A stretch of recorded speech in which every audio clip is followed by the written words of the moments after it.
My son surprised me with a vacation and drove me to the airport himself. But something about his behavior that morning didn't feel right. His eyes wouldn't meet mine, and he kept checking his phone. Then suddenly he rushed off, leaving me alone at the gate. Just as I was about to board, a stranger grabbed my arm and said, "Sir, if you value your life, don't get on that plane."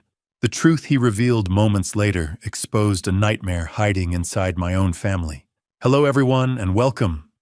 Before we dive into the story, please like the video, subscribe, and drop a comment telling me where you're watching from in the world. I truly enjoy seeing how these stories connect people everywhere. Just a quick reminder, some elements in this story have been dramatized to enhance the emotional experience. Any resemblance to real events is purely coincidental. Now let me tell you what that stranger showed me at the airport, the moment that changed the course of my life. My name is George Harrington. I am 65 years old, and these days I live alone in a small cabin tucked deep in the forested hills of western Montana. The cabin sits on 3 quiet acres surrounded by tall pines and Douglas firs that whisper whenever the wind moves through them. Most mornings I wake before sunrise and hear elk stepping carefully through the trees beyond my window. The air here is cold and clean, the kind that fills your lungs and reminds you that you are still alive. The sky stretches wide above the mountains, untouched by city lights or the distant rumble of traffic. Out here, the silence feels honest. It is peaceful in a way I never imagined I would need. But 2 years ago, my life looked very different. Back then, I was 63, and every morning I woke up in the same house I had shared with my wife Margaret for more than 30 years. We bought that house together in 1987, the same year we got married. It stood in the Washington Park neighborhood of Denver, Colorado, a 2-story colonial home with white trim, a deep front porch, and a backyard bordered by a wooden fence that Margaret painted herself one hot summer when we were still young enough to believe we had endless time ahead of us. Margaret loved that yard. She filled it with roses and tulips and anything else she could coax from the Colorado soil. Every spring she would kneel in the dirt beneath the kitchen window, wearing her gardening gloves and that wide sun hat she adored. She planted bright red tulip bulbs there, carefully pressing each one into the earth as if she were tucking away a promise. Year after year, those flowers returned faithfully blooming in neat rows, as if they understood how much she loved them. Margaret loved that house. She loved Denver. She loved the life we built together there. We had one child, a son named Lucas. He was born in 1989, just 2 years after we bought the house. Margaret used to laugh and say Lucas was the best thing we had ever done together. For a long time, I believed that completely. Margaret and I were together for 35 years. We met when we were both 26 at a community fundraiser in Boulder. She was working the registration table, greeting people as they walked in, while I had only shown up because a college roommate convinced me to go. I remember watching her laugh at something someone said. The sound of that laugh caught my attention immediately. I remember thinking very clearly, I want to know that woman. 3 months later, we were engaged. 1 year after that, we were married. Margaret was more than my wife. She was my best friend. She was the person I told everything to, the good news, the bad days, the worries that kept me awake at night. She made every room in that house feel warm and alive. On Sunday mornings, the kitchen smelled like the bread she baked from scratch. The living room still held the same couch we bought together in 1995, worn soft from years of movie nights and quiet conversations. And the bedroom upstairs was ours, a place where the outside world never seemed to reach us. Then, in October of 2021, everything changed. Margaret passed away. It was breast cancer, an aggressive kind that moves faster than anyone expects. By the time doctors finally caught it, the disease had already spread too far. We spent nearly $80,000 trying to fight it. Chemotherapy, radiation, experimental treatments that insurance refused to cover. I would have spent every dollar I owned if it meant having her beside me just one more year, one more month, even one more day. but none of it worked. Margaret was 61 when she left this world. We had shared 35 years together, more than half of my entire life. During her final weeks, we brought her home from the hospital. I rented a medical bed and placed it in our bedroom so she could spend her last days surrounded by familiar walls and sunlight. A hospice nurse came every afternoon to help care for her. Margaret's sister flew in from Arizona and stayed with us. Lucas visited almost every day. One afternoon in late October still lives clearly in my memory. The light coming through the curtains was soft and golden. Margaret was awake but very weak. Lucas sat beside her on the bed, holding her hand gently. She looked at him with those clear, determined eyes she had always had, even when her body was failing her, and she whispered, "Promise me you'll take care of your father when I'm gone." Lucas squeezed her hand tightly. His voice cracked when he answered, "I promise, Mom. I promise." Margaret smiled at him. It was one of the last smiles I would ever see. 3 days later, she was gone. After Margaret died, the house felt completely different. It no longer felt like the home we had built together. Instead, it felt like a museum filled with memories that refused to fade. Every room reminded me of her. Her reading glasses were still resting on the coffee table. Her favorite cardigan hung over the back of the kitchen chair. The calendar on the wall still showed her handwriting. Doctor appointments, grocery reminders, little notes telling herself when to water the tulips. I couldn't bring myself to move any of it. Throwing those things away felt like erasing her existence. So I kept living exactly as I always had. I went to the grocery store every Tuesday. I mowed the lawn every Saturday morning. I watered the tulips each spring, even though every flower that bloomed felt like another reminder of everything I had lost. Life continued, but it felt empty. I was alone. Lucas tried to help in his own way. He visited about once a week, usually on Sunday afternoons. Sometimes he came alone, sometimes with his wife. Lucas was 34 at the time, strong, confident, and successful. The kind of man any father would normally be proud of. He worked as a financial advisor in downtown Denver, drove a sleek car, and lived in a modern condo in the Highlands neighborhood overlooking the city. From the outside, his life looked perfect. His wife was 31, and just as polished as he was. She worked as a marketing director for a growing tech startup. She always appeared composed and stylish, the kind of person who looked like she belonged in advertisements for luxury watches or high-end vacations. Whenever they visited, they would sit with me in the living room and ask how I was doing. Lucas often encouraged me to get out of the house more, to see people and try new things. His wife would nod in agreement, offering polite smiles and supportive words. I appreciated the effort. I truly did. I believed Lucas was trying to keep the promise he had made to his mother that afternoon beside her hospital bed. I believed he genuinely cared about me. I thought I was fortunate to still have family around me. What I didn't realize then was that everything I believed about my life was about to change. The chain of events that would ultimately reshape my life began on a quiet evening in early April, about a week before everything changed forever. That afternoon, Lucas called and asked if he and his wife could come over for dinner. I told him yes immediately. I was always glad to see my son. If I'm being honest, I was lonely most days. The house felt too large for one person, and the silence inside it could stretch on for hours. When people came over, even if only for a short visit, the place felt alive again, almost like it used to when Margaret was still there. They arrived a little after 7 that evening. Lucas stepped through the door first, wearing a button-down shirt and a pair of dark jeans. His wife followed behind him in a sleek black dress and heels, looking as though she had just left an important business meeting. She carried a small gift bag in one hand, the kind with colorful tissue paper folded carefully at the top. I had made pot roast for dinner. It was Margaret's old recipe, one of the few dishes I had learned to cook properly after she passed away. The smell of it filled the kitchen, bringing back memories of the Sundays when she used to stand at the stove humming softly while dinner simmered. Lucas took 2 generous servings and told me it tasted exactly like his mother's cooking.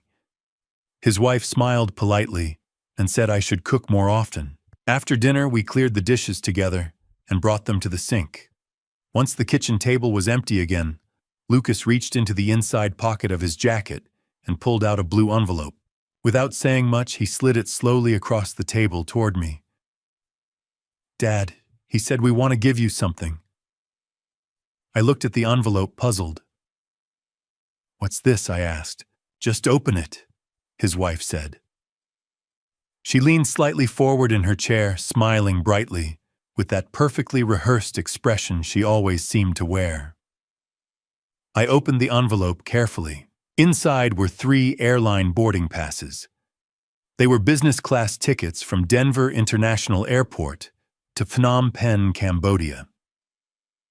The departure date was April 15th. The return flight was scheduled for April 22nd. For several seconds, I simply stared at them. I didn't understand what I was looking at. "We're all going," Lucas said, his voice warm with excitement. "The 3 of us. A family trip." I slowly raised my eyes from the tickets and looked at him. My hands had begun to shake. "There's more," his wife added. She reached into the gift bag she had brought and pulled out a printed hotel confirmation. The paper was thick and glossy. At the top was the name of a 5-star hotel in central Phnom Penh. "We booked 2 rooms," she said cheerfully. "One for you and one for us. They're right next to each other." I couldn't find the words to respond. I just sat there staring at the tickets and the hotel reservation, the neat black lettering spelling out dates and locations that suddenly felt unreal. Lucas leaned forward and placed his hand gently on top of mine. "Dad," he said quietly, "we know the last year has been really hard for you. We thought maybe it's time you got away for a while, saw something different, experienced something new." He paused for a moment. "Mom always talked about traveling to Southeast Asia," he continued. "Remember?" Of course I remembered. Margaret used to collect travel magazines, National Geographic Travel plus Leisure, and anything else she could find at the bookstore. She would sit at the kitchen table, flipping through the pages, folding down corners, where photographs caught her eye. Angkor Wat glowing at sunrise, floating markets crowded with wooden boats, golden temples rising above tropical forests. Sometimes she would point to a picture and say softly, "Someday, George. Someday we'll go there." But someday never arrived. Now I was sitting at the same kitchen table holding those plane tickets in my hands. For the first time in nearly a year and a half, I felt something I hadn't allowed myself to feel since Margaret died. Hope.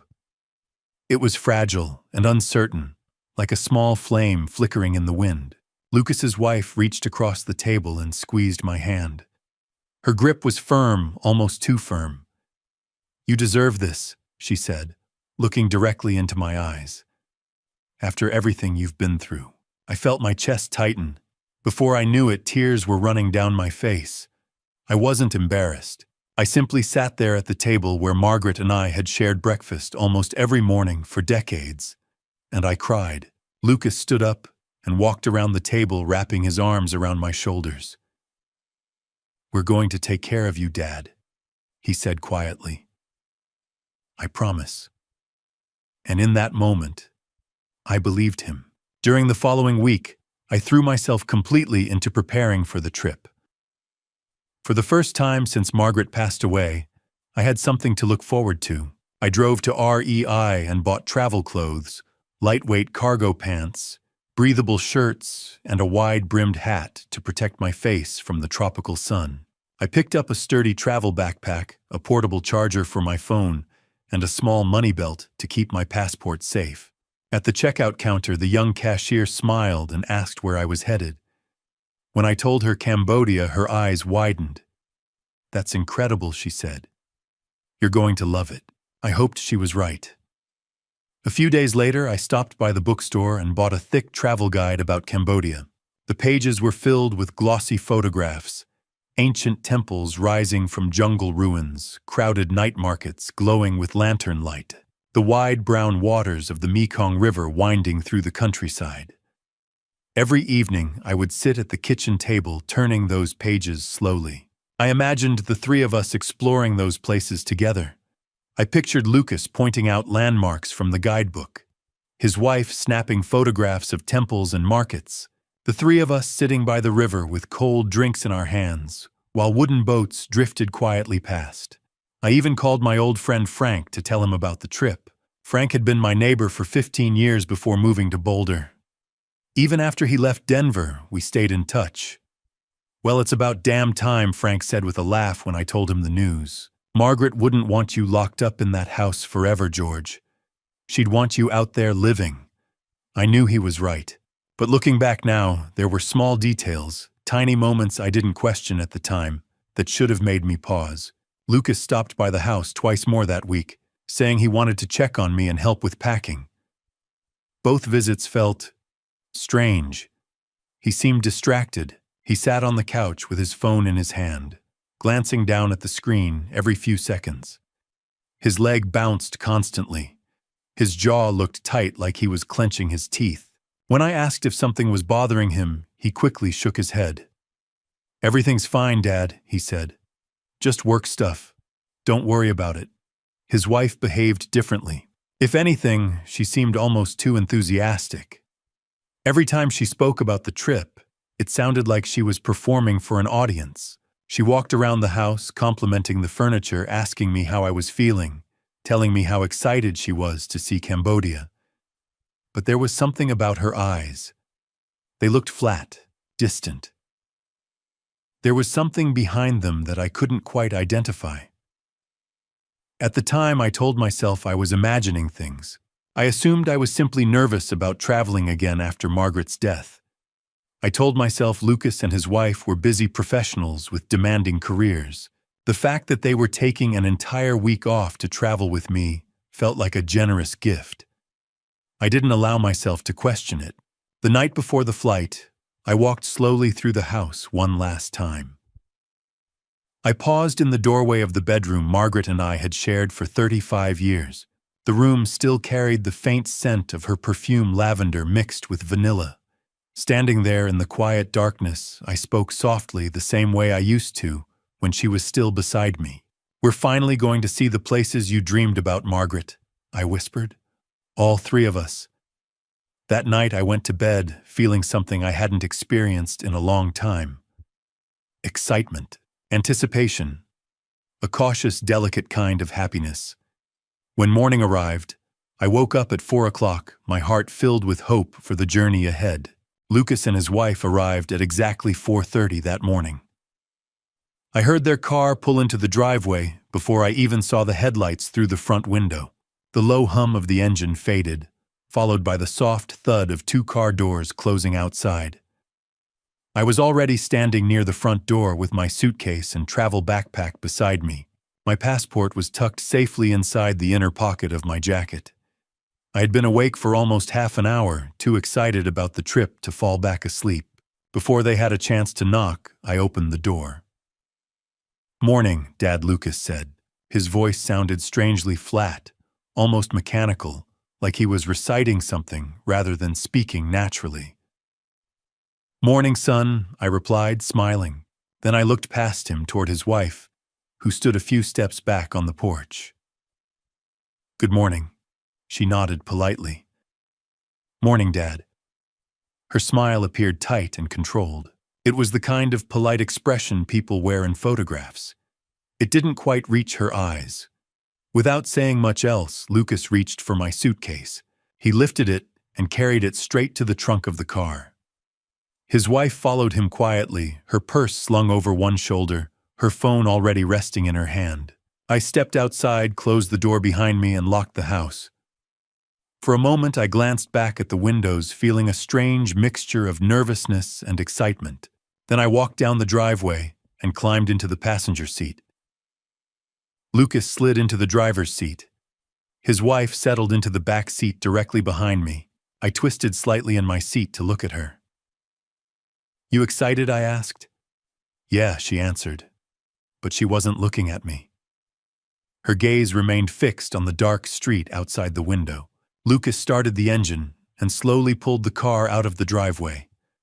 The sky was still completely dark. Streetlights cast long, pale shadows across the empty road.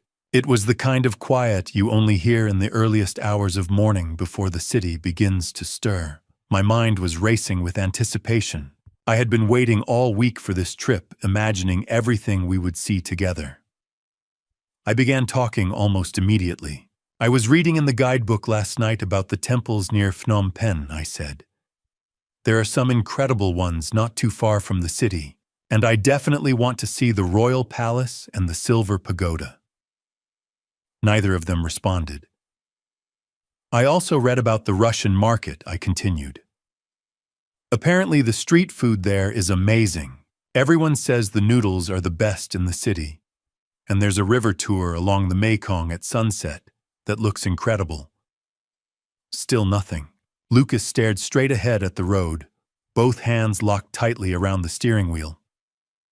His wife remained silent in the back seat, looking out the window as the dark houses slid past. I glanced at Lucas. "You okay, son?" I asked. "Yeah." His voice sounded tense, just tired. But he didn't look tired. If anything, he looked wired, like he was holding something inside himself. A moment later, his phone buzzed. Then it buzzed again. Lucas glanced down at the device sitting in the cup holder. The glow from the screen lit his face for a brief second. I saw his jaw tighten. He didn't answer it. From the back seat, his wife leaned forward slightly. "Lucas." Her voice was low and controlled. Lucas lifted his eyes to the rearview mirror. Their gazes met. Something passed silently between them. Something I didn't understand.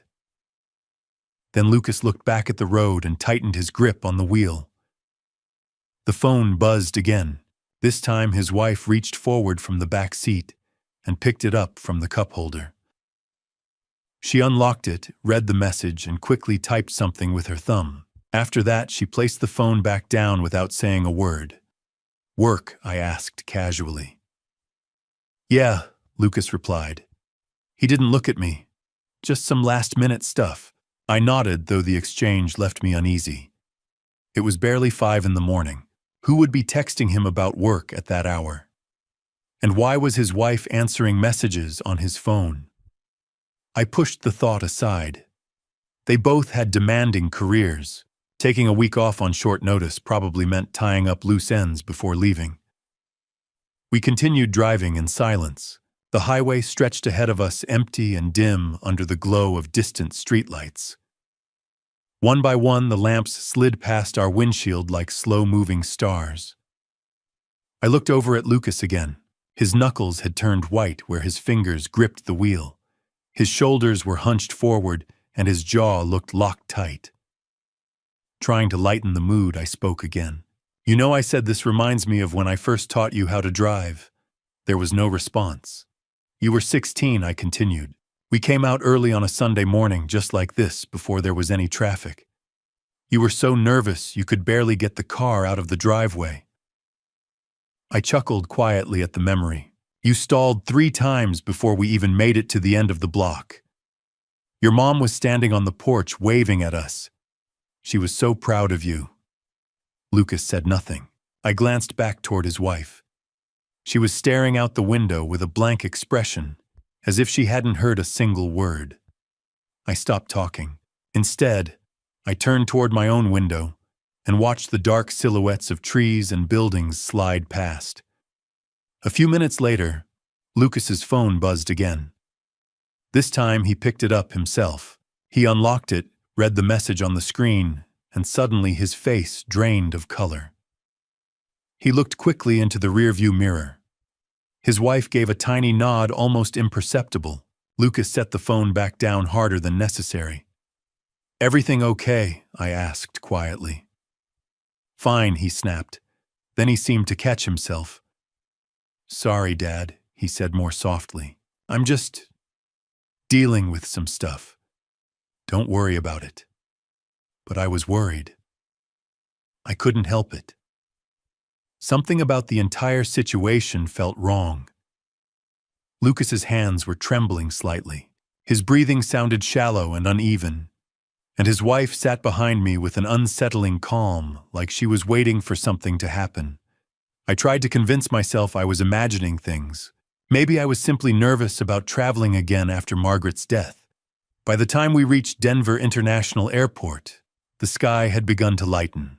The sun had not risen yet, but the horizon carried faint streaks of gray and pale blue. The airport appeared ahead of us, huge and quiet in the early morning, its distinctive white tent-shaped roof glowing faintly under the dawn light. Lucas pulled into the departures lane and stopped near the terminal entrance. He turned off the engine, but remained sitting there for several seconds, staring straight ahead. His hands were still gripping the steering wheel. His wife opened her door first. She stepped out without saying anything, pulled her small carry-on suitcase from the trunk, and stood on the curb, waiting. Lucas finally opened his own door. He popped the trunk and lifted my suitcase out. His movements were quick and jerky, almost frantic. "You coming?" I asked. He nodded, but he still didn't look at me. The three of us walked into the terminal together. Lucas walked a few steps ahead. His wife stayed beside him. I followed behind them, pulling my suitcase across the polished floor. Inside, the terminal felt cool and brightly lit. Fluorescent lights hummed quietly overhead. Only a handful of travelers moved through the building, business people rolling small suitcases, families guiding sleepy children, and a few airline employees in crisp uniforms. We located the check-in counter for our flight. The line was short. Lucas stood beside me, shifting his weight from one foot to the other. His wife stood on his other side, arms crossed, watching the departure board above us. His phone buzzed again.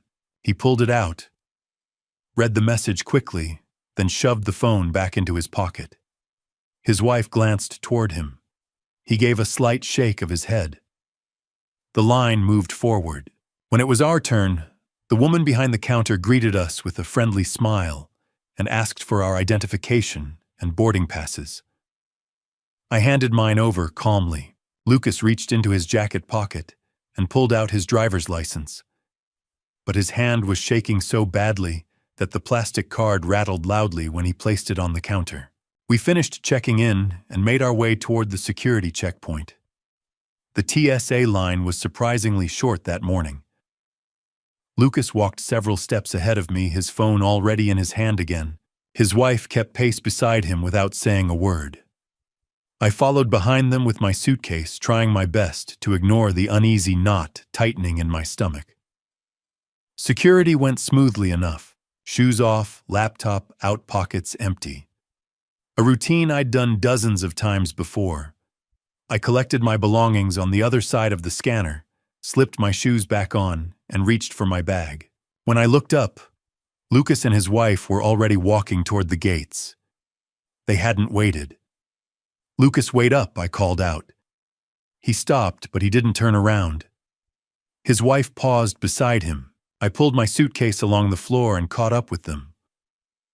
"You two okay?" I asked. "Yeah," Lucas muttered without looking at me.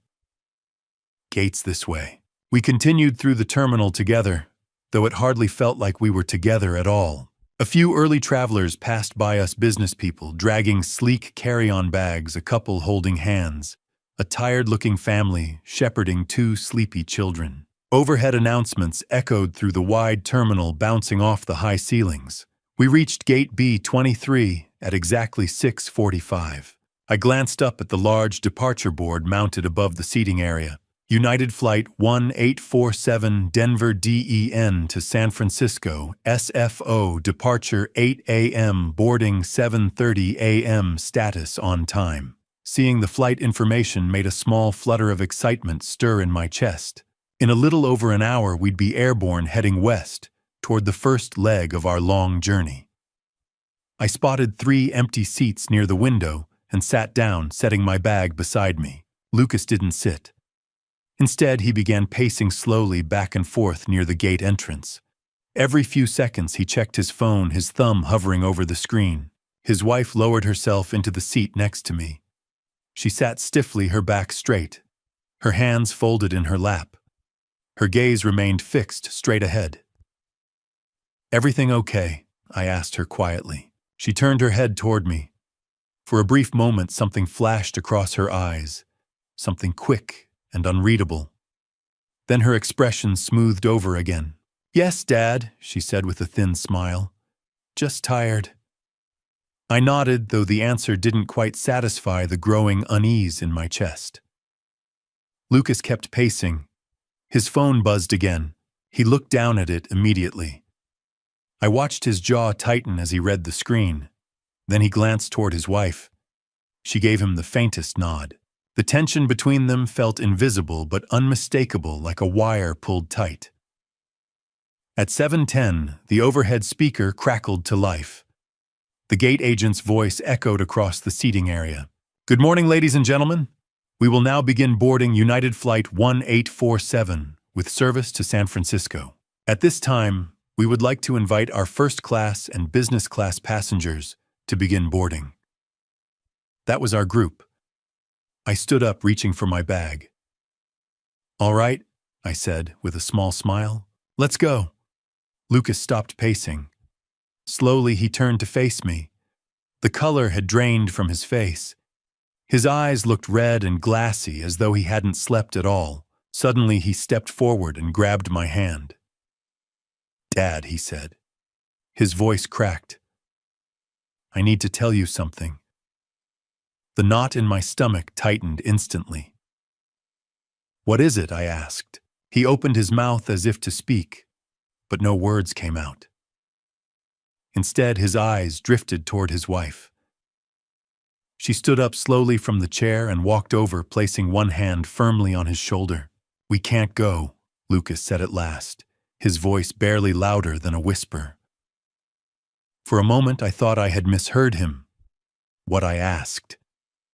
His wife stepped forward, her face composed and calm. "Something came up," she said evenly. "At both of our jobs. Emergency situations. We have to go back right now." I stared at them, trying to process what she was saying. "What are you talking about?" I said. "Lucas, that's insane. We've been planning this trip for weeks. You took time off work. You bought the tickets." "What kind of emergency?" "I'm sorry," Dad, Lucas interrupted. His voice trembled. "You have to go, please, just go. Enjoy the trip. We'll explain everything later." Explain what? My voice rose without me meaning it to. A few people nearby turned their heads toward us. "Lucas, what the hell is going on?" He still wouldn't meet my eyes. Instead, he stared down at the floor, his hands shaking slightly at his sides. His wife tightened her grip on his shoulder. "We really do have to leave," she said firmly. "Lucas." I said, my voice softer now. "Talk to me. You're scaring me." He shook his head once his jaw clenched so tightly I could see the muscles twitch. Then suddenly he stepped forward and wrapped his arms around me. It wasn't a normal hug. It was desperate. His entire body trembled as he held on to me. I could feel the shaking running through him like an electric current.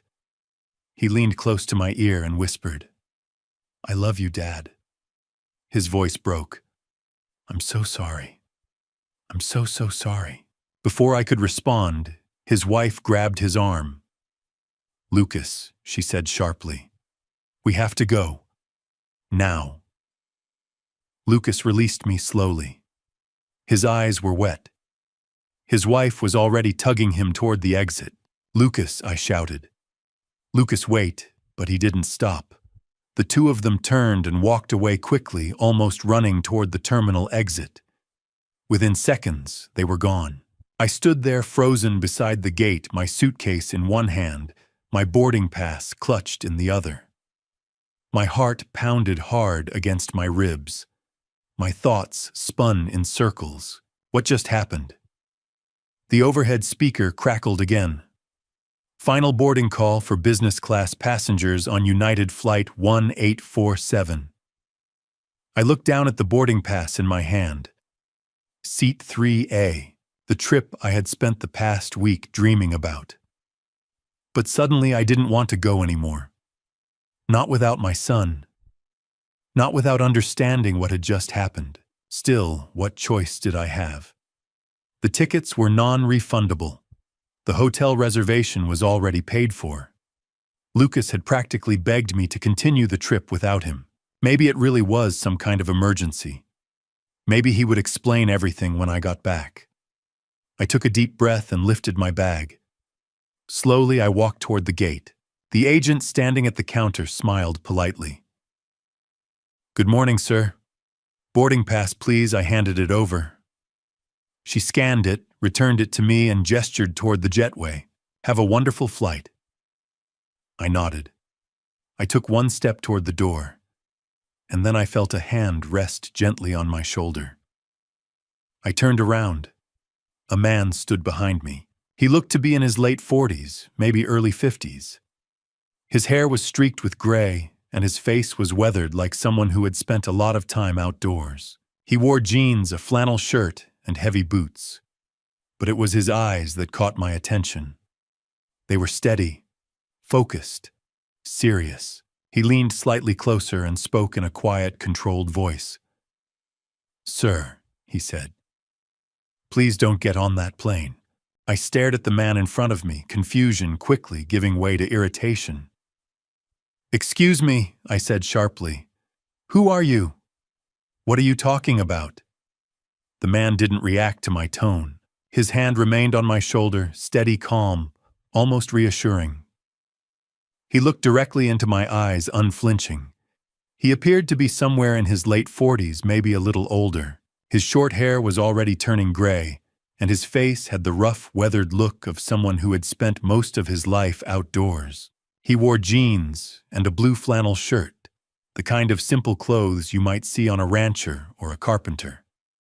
But what held my attention was his expression. There was something serious in it, something urgent. "My name is Raymond Foster," he said quietly. His voice was calm, but there was a firmness beneath it that made me pause. "Please don't get on that plane," he continued. "I need to talk to you, right now." I glanced past him toward the boarding gate. The airline agent was still calling for passengers. The jetway door remained open, and travelers were steadily walking through it. "I don't know you," I said. My voice sounded harsher than I intended. "Why would I listen to you?" Raymond didn't raise his voice. He simply met my gaze with the same steady focus. "Because I just overheard something that I believe you need to know," he replied. There was an intensity in his eyes that made my chest tighten. "Please," he added, "just give me 5 minutes. If you still want to board that plane after you hear what I have to say, I won't stop you. But you deserve to hear this first." I hesitated. Every instinct I had told me to ignore him, to turn back toward the gate, board the flight, and continue with the trip Lucas had insisted I take. But there was something about this man, something in the quiet confidence of his voice, the seriousness in his expression, that stopped me from walking away. 5 minutes, I said at last. Raymond nodded once. "Let's go somewhere quieter," he said, gesturing away from the gate. I followed him, pulling my suitcase behind me, my heart pounding harder with each step. We walked through the terminal past clusters of travelers and rows of seating until we reached a small Starbucks tucked into the corner of the concourse. Raymond led me to a table near the back, away from the line of people ordering coffee. We sat down. Raymond leaned forward slightly, folding his hands on the table. Up close, he looked exhausted, like someone who hadn't slept much the night before, but his eyes were sharp and alert. "I'm flying to Seattle this morning," he began. "My gate is over in Concourse A. I was sitting there about 30 minutes ago, waiting for my flight and minding my own business." He paused briefly before continuing. Then 2 people came and sat down a couple of seats away from me. A man and a woman. Young. Probably in their mid-30s. My stomach tightened. "What did they look like?" I asked. "The man was tall, dark hair," Raymond said. "He was wearing a blue jacket." The woman looked very polished, black coat heels, brown hair pulled back. Lucas and his wife. Raymond continued. They sat close together. The man pulled out his phone and made a call. He tried to keep his voice low, but he wasn't quiet enough. I was sitting only 2 seats away. I could hear him. My throat felt dry. "What did you hear?" I asked. Raymond's expression darkened slightly. He inhaled slowly as though preparing himself. He said, "He's about to board the plane. I don't think I can do this." My chest tightened. There was a pause. Raymond continued, like someone on the other end of the call was speaking. Then the man said, I know it's too late." Another pause. And then he said something that made my blood run cold. Raymond's voice grew quieter. He said, "Central Market, Day 3. Make it look like a robbery." The room seemed to tilt around me. I gripped the edge of the table to steady myself. "No," I said quickly.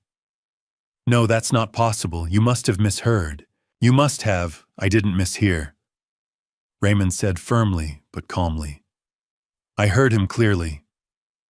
He leaned back slightly in his chair, and the woman sitting next to him wasn't on the phone, but she was listening. At one point, she leaned toward him and said something. "What did she say?" I asked. I couldn't hear every word Raymond admitted, but it sounded like she said, "It's already done. We can't stop it now." My hands began to tremble. The man looked like he was about to fall apart. Raymond continued, like he was having second thoughts, but the woman, she was completely calm. Cold, even. After a moment, she stood up, grabbed his arm, and pulled him to his feet. "You're saying they left?" I asked. "Yes," Raymond said. "And I followed them." "You followed them?" I did. Raymond's jaw tightened. I've been around long enough to recognize when something isn't right. That conversation didn't sound like anything good. So I followed them through the terminal. "Where did they go?" I asked. "To gate B23, he said. My heart skipped. I kept my distance, Raymond continued. I watched from across the seating area. I saw them approach an older man who looked happy, excited, like he was about to go on a big trip. Raymond paused. Then I saw them leave. "Leave," I whispered. "They walked away from him," Raymond said quietly. "They didn't board the flight with him. They just turned and left him standing there." My throat tightened painfully. "That older man was you," Raymond said. "Wasn't it?" I nodded slowly. Suddenly I felt nauseous. Raymond leaned back in his chair. "I don't know who those 2 people are to you," he said, "but I know what I heard. And I know that if you get on that plane, something very bad could happen to you in Cambodia." I shook my head, struggling to process his words. "That was my son," I said hoarsely. "And his wife. They couldn't." Raymond didn't argue. "I'm not telling you what to believe," he said gently. "I'm only telling you what I heard." He paused. "And there's one more thing." I looked up at him. "They mentioned money," Raymond said carefully. "A large amount of money." My stomach dropped. And something about life insurance. The words struck me like a blow. "Life insurance," I whispered. Raymond nodded. The man said something like, "It's a lot of money. We won't have to worry anymore." And the woman said, "Just make sure he gets on that plane." I sat frozen. My son. My only child. The boy I had raised. The man I had taught to be honest, responsible, and kind. According to this stranger, he had been discussing something unthinkable, something deadly. But my mind refused to accept it. Not completely. Not without proof. I need to be certain. I said slowly, my voice shaking. I need to know this isn't some terrible misunderstanding. Maybe you misheard. Maybe it wasn't them. Maybe, Raymond said gently. Then he looked directly into my eyes. But are you really willing to bet your life on that? My hands were shaking when I pulled my phone from my pocket and stared down at the glowing screen. For a moment, I just sat there, unable to move, unable to decide what to do next. Raymond rose slowly from the chair across from me. "I'll give you some privacy," he said quietly. He stepped back from the table, but before leaving, he added gently, "Please, make that call. You deserve to know the truth." I looked up at him. "Thank you," I whispered. My voice barely carried across the table. "Thank you for stopping me." Raymond gave a small nod. "I hope I'm wrong," he said. "I really do." He paused, studying my face for a moment. "But if I'm not, then you need to know what's happening." With that, he turned and walked away, disappearing into the steady stream of travelers moving through the terminal. I was alone again. The Starbucks buzzed quietly around me, people ordering coffee, baristas calling out names, rolling suitcases clattering across the tile floor. But it all felt distant, like I was hearing it through water. My phone rested in my hand. I needed to call someone I trusted completely, someone who knew every detail of my life, my finances, my paperwork, the accounts Margaret and I had shared. Frank. Frank and I had been friends for more than 30 years. When Margaret passed away, he had helped me sort through the mountain of paperwork that followed my will, my banking accounts, my insurance documents. If anyone could tell me whether this nightmare had any truth behind it, it was Frank. I scrolled through my contacts until I found his name. Then I pressed call. The phone rang. Once, twice, 3 times. Finally, Frank answered. "George," he said, his voice thick with sleep. "It's 7:40 in the morning." "What's going on, Frank?" I said quickly. My voice trembled despite my effort to steady it. "I need you to do something for me. Right now.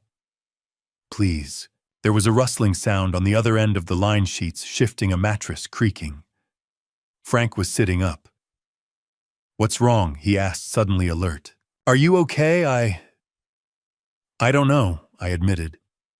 I swallowed hard. "Frank, I'm at the airport. I was about to board a flight to Cambodia, but something just happened." I hesitated, my throat tightening. "Someone told me they overheard Lucas and his wife talking." I continued. "They said they were planning something bad.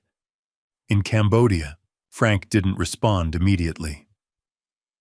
"And they mentioned life insurance," I added quietly. There was a long silence. Finally, Frank spoke again. "George," he said carefully, "what exactly are you telling me?"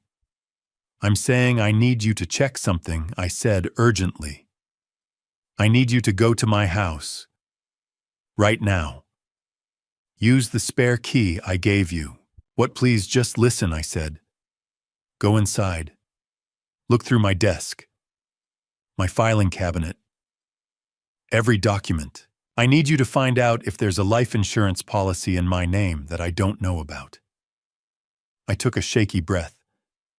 "Find out if Lucas is listed as the beneficiary." Another pause. "George," Frank said slowly, "if what you're suggesting is true, please," I interrupted. My voice broke. "I'm begging you, Frank. I need to know." Frank exhaled heavily. "All right," he said. "Okay. I'm getting dressed now. I'll drive over." He paused. "It'll take about 30 minutes to get from Boulder to your place." "Thank you," I whispered. "Just thank you." We hung up. I sat there alone at the small cafe table, my phone resting in front of me. Time seemed to slow to a crawl. 7:45, 7:50, 8 o'clock. Across the terminal, I watched the departure board flicker. United 1847. Departed. My flight was gone. I had missed it. Part of me felt relief. Another part felt terrified. I stood up and walked to the counter, ordering a cup of coffee I didn't really want. When the barista handed it to me, I carried it back to the table and sat down again. The coffee sat untouched. My stomach was twisted into tight knots. 8:30, 8:45. Every few seconds I checked my phone. No messages, no calls.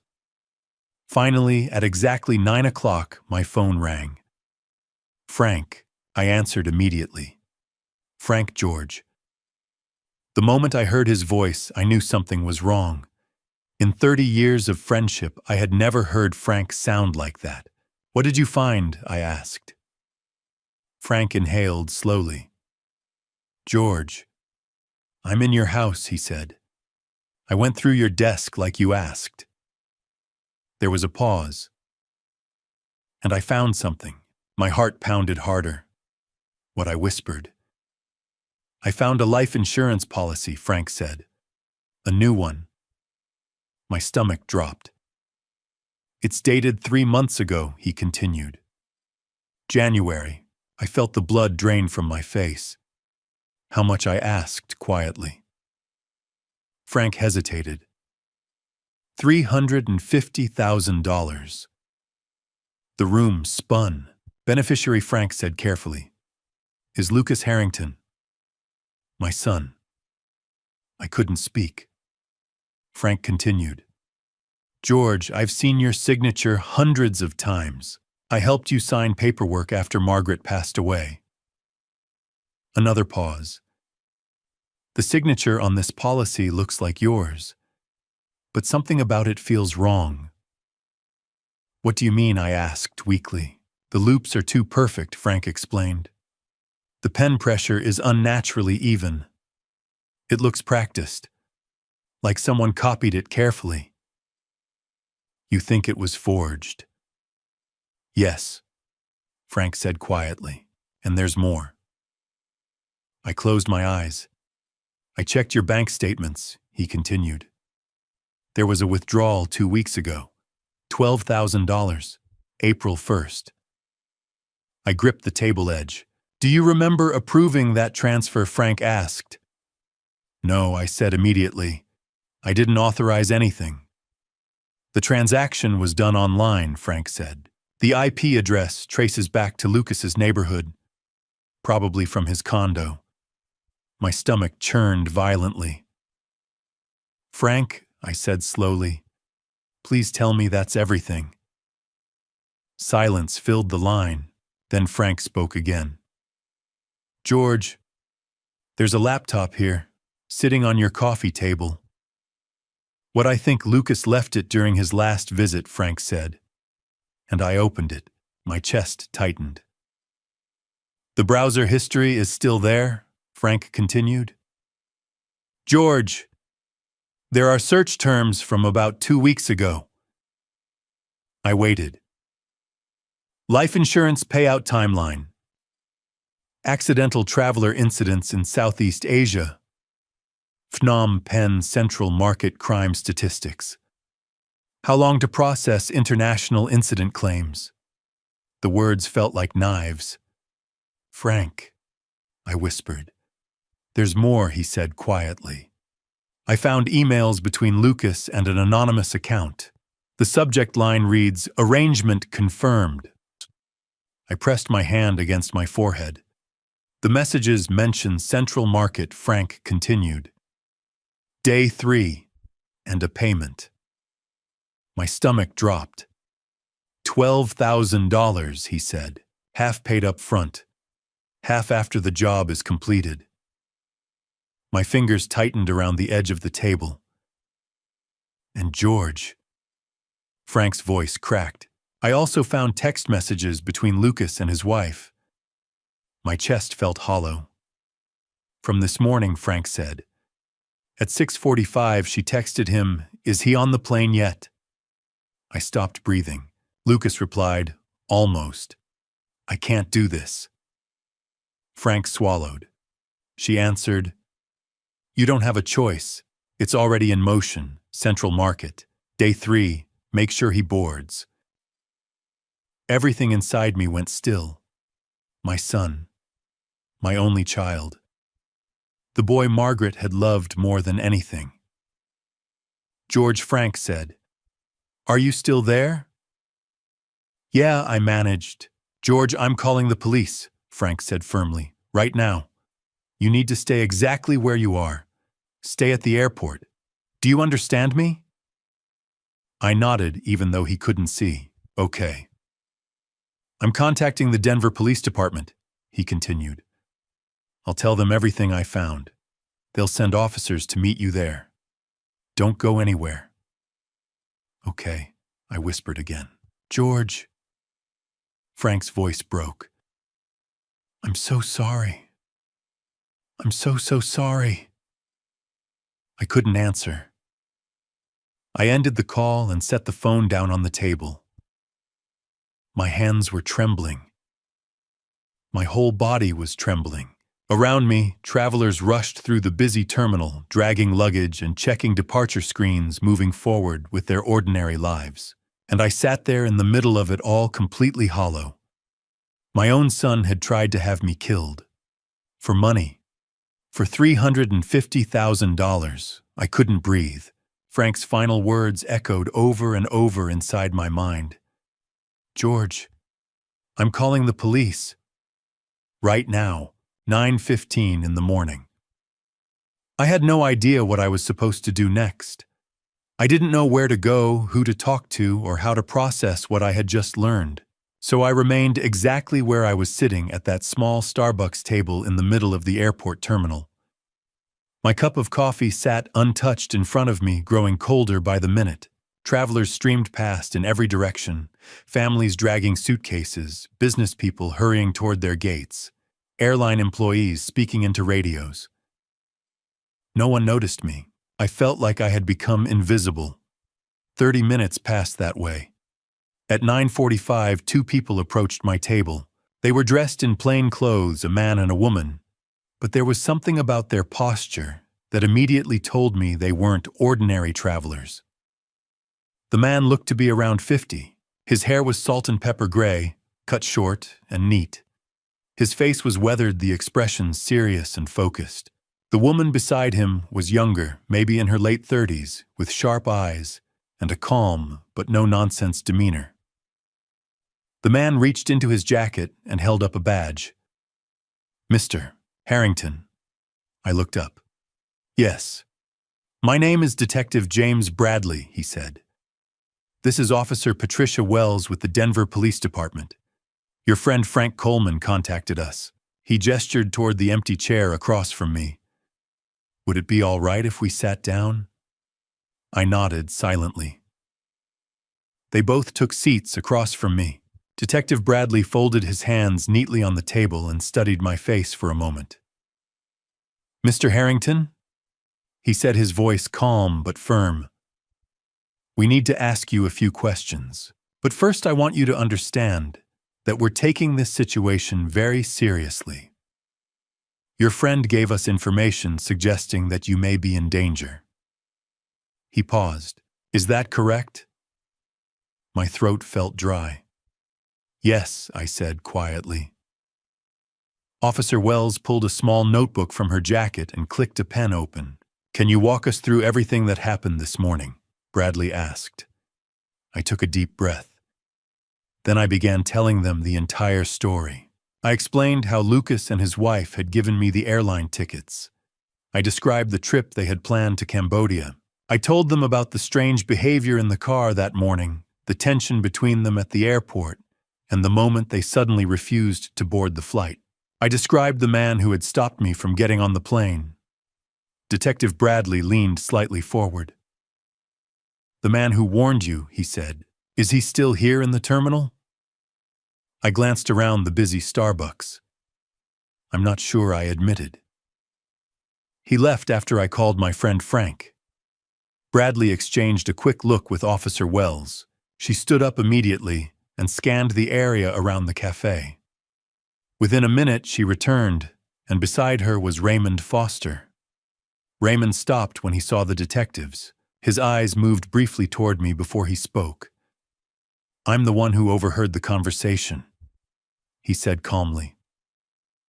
Bradley motioned toward the empty chair.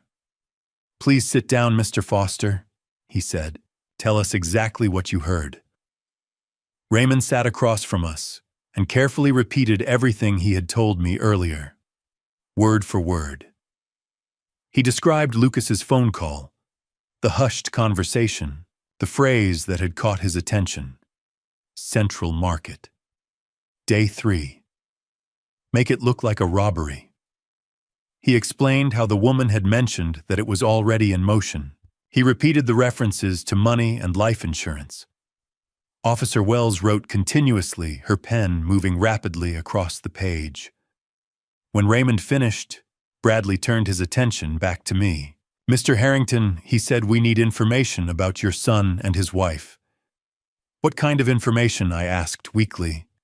"Full names, addresses, phone numbers, places of employment, anything you can provide." I told them everything. My son's name was Lucas Harrington, 34 years old, a financial advisor in downtown Denver. His wife was 31. She worked as a marketing director at a tech startup. They lived in a condo in the Highlands neighborhood, only a short drive from my home near Washington Park. Bradley listened carefully as Officer Wells wrote down every detail. When I finished, he looked at me with an expression that held something close to sympathy. "Mr. Harrington," he said quietly, "we need to move very quickly." I swallowed. "If what Mr. Foster overheard is accurate," he continued, "there could be someone in Cambodia right now expecting you to arrive. We need to stop this situation before it goes any further." I nodded slowly, unable to speak. "We'd like you to come down to the station with us," Bradley said. "There are a few things we need to show you, and we'll need to take a formal statement." I agreed. At 10:15 that morning, I found myself sitting in an interrogation room inside Denver Police Department headquarters. The room felt cold and sterile. The walls were plain gray. The metal table reflected the overhead fluorescent lights. The chairs were hard and uncomfortable. My hands wouldn't stop trembling. Detective Bradley and Officer Wells sat across from me. Bradley opened a thick folder and spread several documents across the table. "Mr. Harrington," he said carefully, "your friend Frank allowed us access to your home earlier this morning. While you were at the airport, we began gathering evidence." He slid a document toward me. It was a life insurance policy. "This policy was issued 3 months ago," Bradley explained. "It is registered in your name." I looked down at the page. "The listed beneficiary," he continued, "is your son, Lucas Harrington." My stomach tightened. "And the payout amount," Bradley said quietly, "is $350,000. I stared at the number printed on the page. $350,000. Frank had mentioned the amount on the phone, but seeing it there in black ink made it feel horrifyingly real. "That's a significant sum," Bradley said. I nodded weakly. He tapped the signature line near the bottom of the document. "Our forensic team examined this signature," he continued. "It appears very convincing, but it is not genuine." "What do you mean?" I asked. "It's a forgery," Bradley said. "Someone replicated your signature extremely well, but there are subtle inconsistencies." Officer Wells slid another sheet of paper across the table. "This is your bank statement," she said. I looked down at it. "A withdrawal of $12,000 was made from your joint checking account 2 weeks ago," she continued. "April 1st. My chest tightened. "The transaction was conducted online," Wells added. "The IP address traces back to your son's residence." I felt sick. "Mr. Harrington," Bradley said, "based on the evidence we currently have, and Mr. Foster's testimony, we were able to obtain an emergency warrant from a judge. What does that mean? I asked quietly. It means we're treating this as a conspiracy to cause serious harm, Bradley said, and it gives us the authority to act quickly. He paused. We have already begun searching your son's residence. My heart pounded harder. We seized his electronic devices, Bradley continued. His laptop, his phone, and his wife's phone. Our investigators are going through their emails, text messages, and financial records. I pressed my hands against the table to steady myself. At 1 o'clock that afternoon, Bradley's phone vibrated. He glanced at the screen and stood up. "Excuse me," he said before stepping outside. Officer Wells remained in the room with me silent. 5 minutes later, Bradley returned. He was carrying a laptop. He placed it on the table and opened it. The screen lit up, revealing a desktop filled with folders and documents. "Mr. Harrington," Bradley said slowly, "we found additional evidence." He turned the laptop so I could see the screen. "A significant amount of it involves your daughter-in-law." My blood turned cold. Bradley opened a folder. A list of emails appeared. "Your daughter-in-law," he said carefully, "appears to be the primary organizer behind this plan." He clicked on one of the messages. The subject line read, "Final confirmation." The message itself was short and written in careful, vague language, but the meaning was unmistakable. Arrangement confirmed. Central Market, Phnom Penh. Day 3. Target elderly male solo traveler. Payment $12,000. Half up front, half upon completion. Make it look like a robbery gone wrong. My lungs refused to draw in air. Bradley opened another file. Text messages. Between Lucas and his wife. From that very morning. 6:45 a.m. Her, is he on the plane? Yet 6:47 a.m. Lucas almost. I can't do this. 6:48 a.m. Her, you don't have a choice. It's already in motion. Central Market. Day 3. Make sure he boards. 6:50 a.m. Lucas, I can't. He's my father. 6:51 a.m. Her. He's worth $350,000, and we're out of time. The payment is already made. If he doesn't get on that plane, we lose everything. I stared at the screen in disbelief. My daughter-in-law. The woman my son had married. The woman I had welcomed into my family. She had orchestrated the entire plan. Detective Bradley looked at me quietly. "Mr. Harrington," he said, "there's more evidence we need to show you." He closed the email window slowly. "And all of it leads back to her." Detective Bradley slowly turned the laptop screen toward me. "Mr. Harrington," he said in a careful, steady voice, "what you're about to see may be very difficult, but I believe you deserve to know the truth." I swallowed hard and nodded, even though a part of me felt like I couldn't handle another shock. Bradley opened a folder on the laptop. The sender's address immediately caught my attention. Allison's email.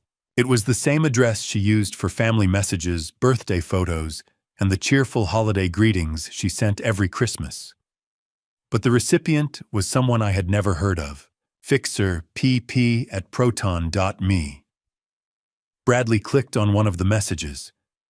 The subject line read, "Final details." My stomach tightened as I leaned forward and began reading. Target male American, 63 years old. Arrival date April 15th. Location Central Market. Phnom Penh, Day 3. Incident must appear natural. Accident or robbery acceptable. Total fee $25,000. Half up front. Half upon completion. The words blurred for a moment as the room seemed to tilt beneath me. I grabbed the edge of the metal table to steady myself. Allison, my daughter-in-law, the woman who had sat across from me at my kitchen table just weeks ago, smiling warmly as she told me I deserved a vacation. The woman who had insisted this trip would be good for me. The woman who had stood beside Lucas this morning while he hugged me goodbye. She had negotiated my life the way someone negotiates a business deal. Mr. Harrington, Officer Wells said gently, "Are you all right?" I opened my mouth, but no sound came out. My stomach churned violently.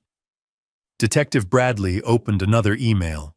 This one contained an attachment, a bank transfer confirmation. "The $12,000 your friend Frank discovered," Bradley explained quietly.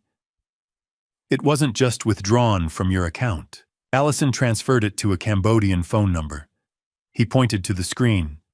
"Country code +855, Cambodia." I stared at the details displayed on the document. Amount transferred $12,000. Date April 1st, 2 weeks earlier. That payment, Bradley continued, was the deposit. The remaining $13,000 was meant to be delivered after the job was completed. The words made my chest tighten painfully. Bradley opened another folder. "We also pulled Allison's phone records," he said. A list of call logs appeared on the screen. "Over the past 6 months," he continued, "she's exchanged 247 calls and text messages with one particular person." I looked up slowly. Who? Bradley clicked on a profile file. A photograph filled the screen. A man in his early 50s stared back at us, well-groomed and confident. He wore an expensive suit and had salt and pepper hair brushed neatly to the side. "His name is Preston Walsh," Bradley said. 52 years old, CEO of a tech company based in Boulder. Divorced, no children. He owns a house in Cherry Creek valued at approximately $2.3 million. I blinked at the image, confused. "I don't understand," I said quietly. "What does he have to do with any of this?" Bradley opened another window. A long text conversation appeared between Allison and Preston. The messages stretched back for months. I began reading them, and with every line my stomach twisted tighter. "Allison, I can't wait until we don't have to hide anymore." Preston, "Soon, babe. Soon we'll have everything." "Allison, I hate lying to him, but it's the only way." Preston, "Once this is finished, we start over. Just you and me." "Allison, I love you." Preston, "I love you too. Just a little longer." The dates moved closer to the present. 3 weeks ago. 2 weeks ago. Last week. Then this morning. My hands began to tremble.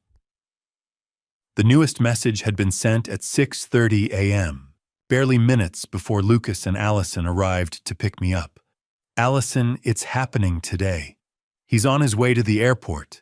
Preston, "Are you sure Lucas can handle it?" Allison, "He doesn't have a choice. The money's already sent." Preston, "And after Allison, we leave tomorrow. Bahamas. Just like we planned." A heavy silence filled the room. I realized I had stopped breathing. Detective Bradley watched me carefully. "Mr. Harrington," he asked gently, "were you aware your daughter-in-law was involved in an affair?" I slowly shook my head. Tears rolled down my face before I even realized they were there. Officer Wells slid another document across the table. "This came from Allison's email account," she said. I looked down. It was a flight confirmation. 2 airline tickets, Denver to Nassau, Bahamas. Departure date April 16th. Tomorrow. Passengers Allison Harrington and Preston Walsh. My hands trembled as I stared at the page. Tomorrow. She had planned to disappear tomorrow. Detective Bradley spoke quietly. "Our assessment is that Allison intended to collect the life insurance payout and leave the country with Preston Walsh." He paused. "Your son would have been left behind to face the consequences." My voice sounded distant even to my own ears. Does Lucas know Bradley exchanged a glance with Officer Wells? We're not certain yet, he admitted. However, we have evidence suggesting Allison has been manipulating him for quite some time. He opened another file. Financial records indicate Lucas has accumulated substantial debt gambling losses and failed investments. He looked directly at me, approximately $425,000. The number hit me like a physical blow. Bradley continued carefully. Allison appears to have known about the debt. Based on what we've uncovered, she used that pressure to convince him the insurance payout was their only way out. He paused again, but everything we've seen suggests she intended to abandon him once the money was secured. My head spun.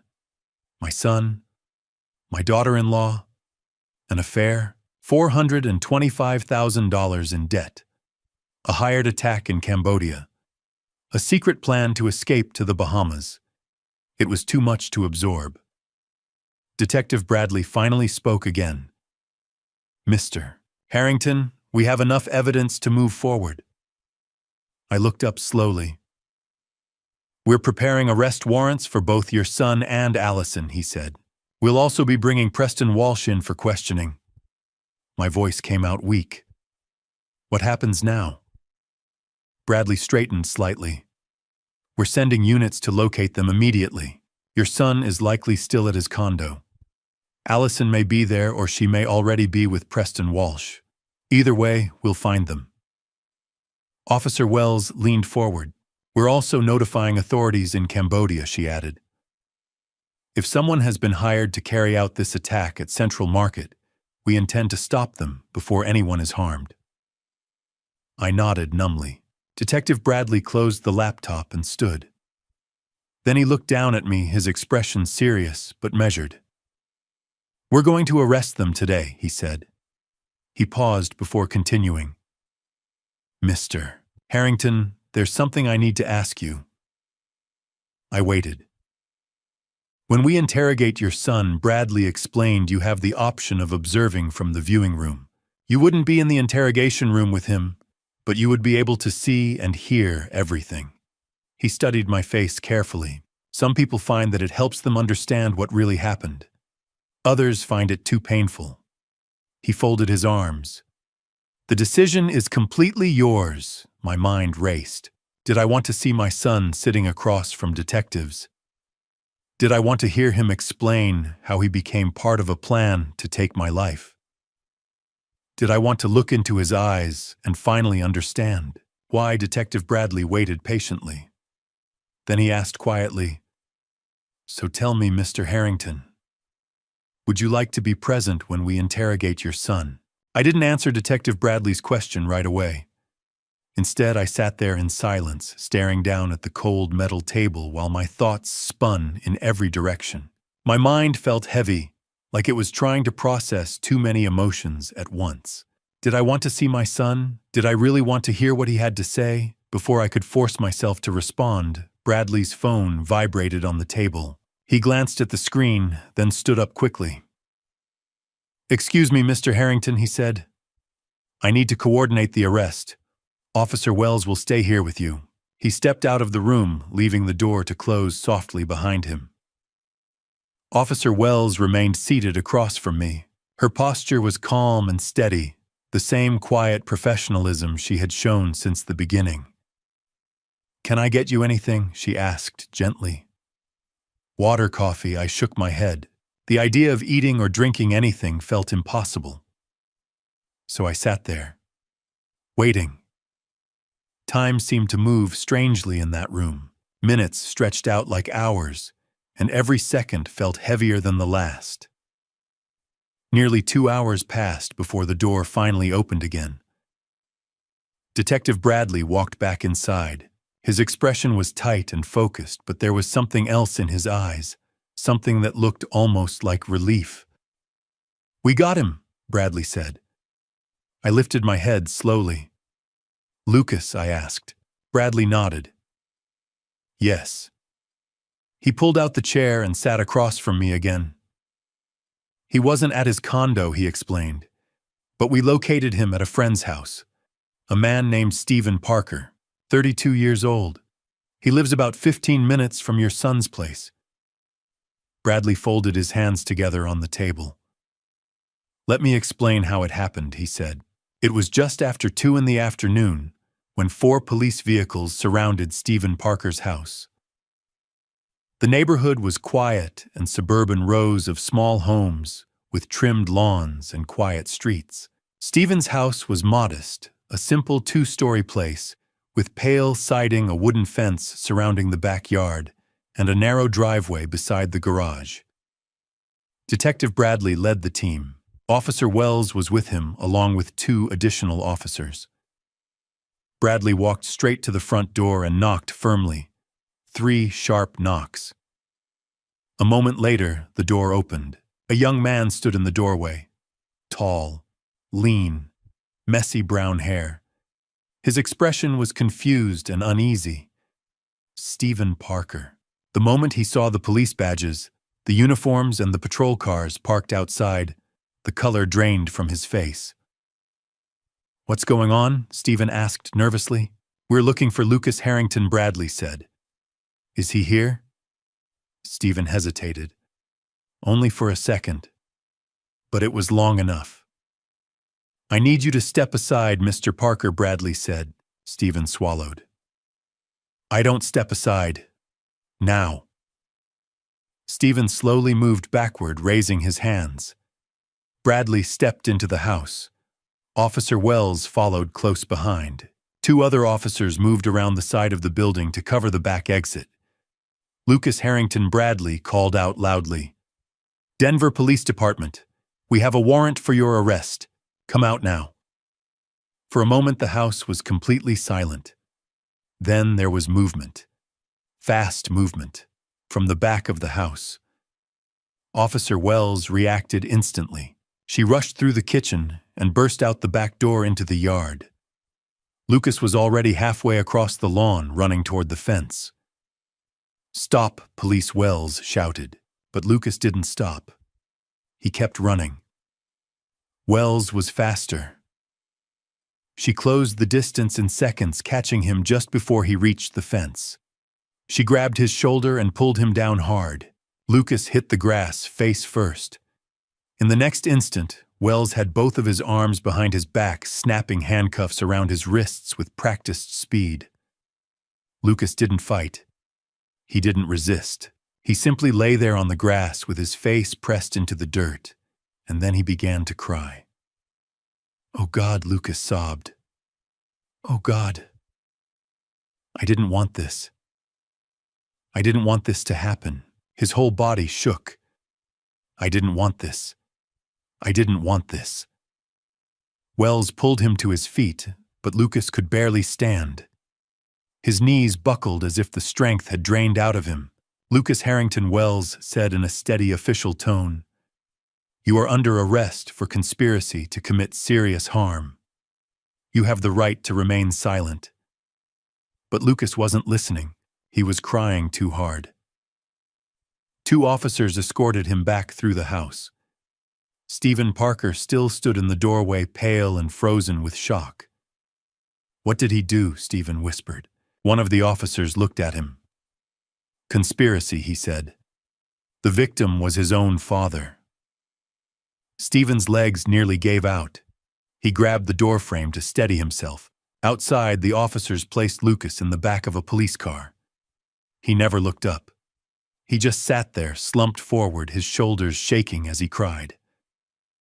Then the car door closed, and they drove him away. Detective Bradley finished speaking and looked at me quietly. That's what happened, he said. I felt like all the air had been sucked out of the room. Your son is here now, Bradley continued. Downstairs, in one of the interrogation rooms. I couldn't speak. My chest felt tight, like breathing required effort. Bradley leaned slightly forward. Mr. Harrington, we've officially charged him with conspiracy to commit serious harm, he said. With the evidence, we have the forged insurance policy, the bank transfers, the emails, the messages, we have more than enough to hold him. I nodded slowly. He isn't going anywhere. Bradley added. He paused for a moment. We brought him in about 20 minutes ago. We read him his rights and explained the charges. Then we left him alone in the room for a while. What did he say? I asked quietly. Bradley sighed. Not much, he said. He's been crying, mostly repeating the same thing over and over. What he keeps saying, I didn't want this. I didn't want this. I closed my eyes. Bradley's voice softened slightly. Mr. Harrington, he said your son is asking to see you. My eyes opened. What he's asking for you, Bradley repeated. He says he wants to explain what happened. I stared at him in disbelief. You want me to go in there to talk to him? Bradley shook his head. No, not directly. We can't allow that yet. He gestured toward the hallway outside the room. But you can observe. There's an observation room next to the interrogation room, Bradley explained. It has a one-way mirror. You'll be able to see and hear everything. Lucas won't know you're there. My stomach twisted. You'll hear everything he says during the interrogation, Bradley added. I felt sick. You don't have to do this, Bradley said gently. If it's too painful, we understand. He paused. But if you want the truth, if you want to hear it directly from him, this is your opportunity. I looked down at my hands. They were still shaking. My son, my only child, the boy I had raised, the man I had loved more than anything in the world. Now he was sitting downstairs, handcuffed to a table, waiting to be questioned about a plan to end my life, and he wanted to explain. Detective Bradley slowly stood up and looked at me carefully. So I'll ask you again, Mr. Harrington, he said quietly. He's asking for you. He says he wants to explain. I stared at Detective Bradley, unable to speak. My son wanted to explain. My son, who'd tried to have me taken from this world, wanted to tell me why. Bradley's phone buzzed. He glanced at it, then looked back at me. There's something else you need to know, he said. While we were arresting Lucas, another team was at his house, going after Allison. He stood up and gestured for me to follow him. Come with me. I'll tell you what happened. We walked down a hallway to another small room, a briefing room with a table, a whiteboard, and a few chairs. Bradley motioned for me to sit. At the same time, we were surrounding Stephen Parker's house.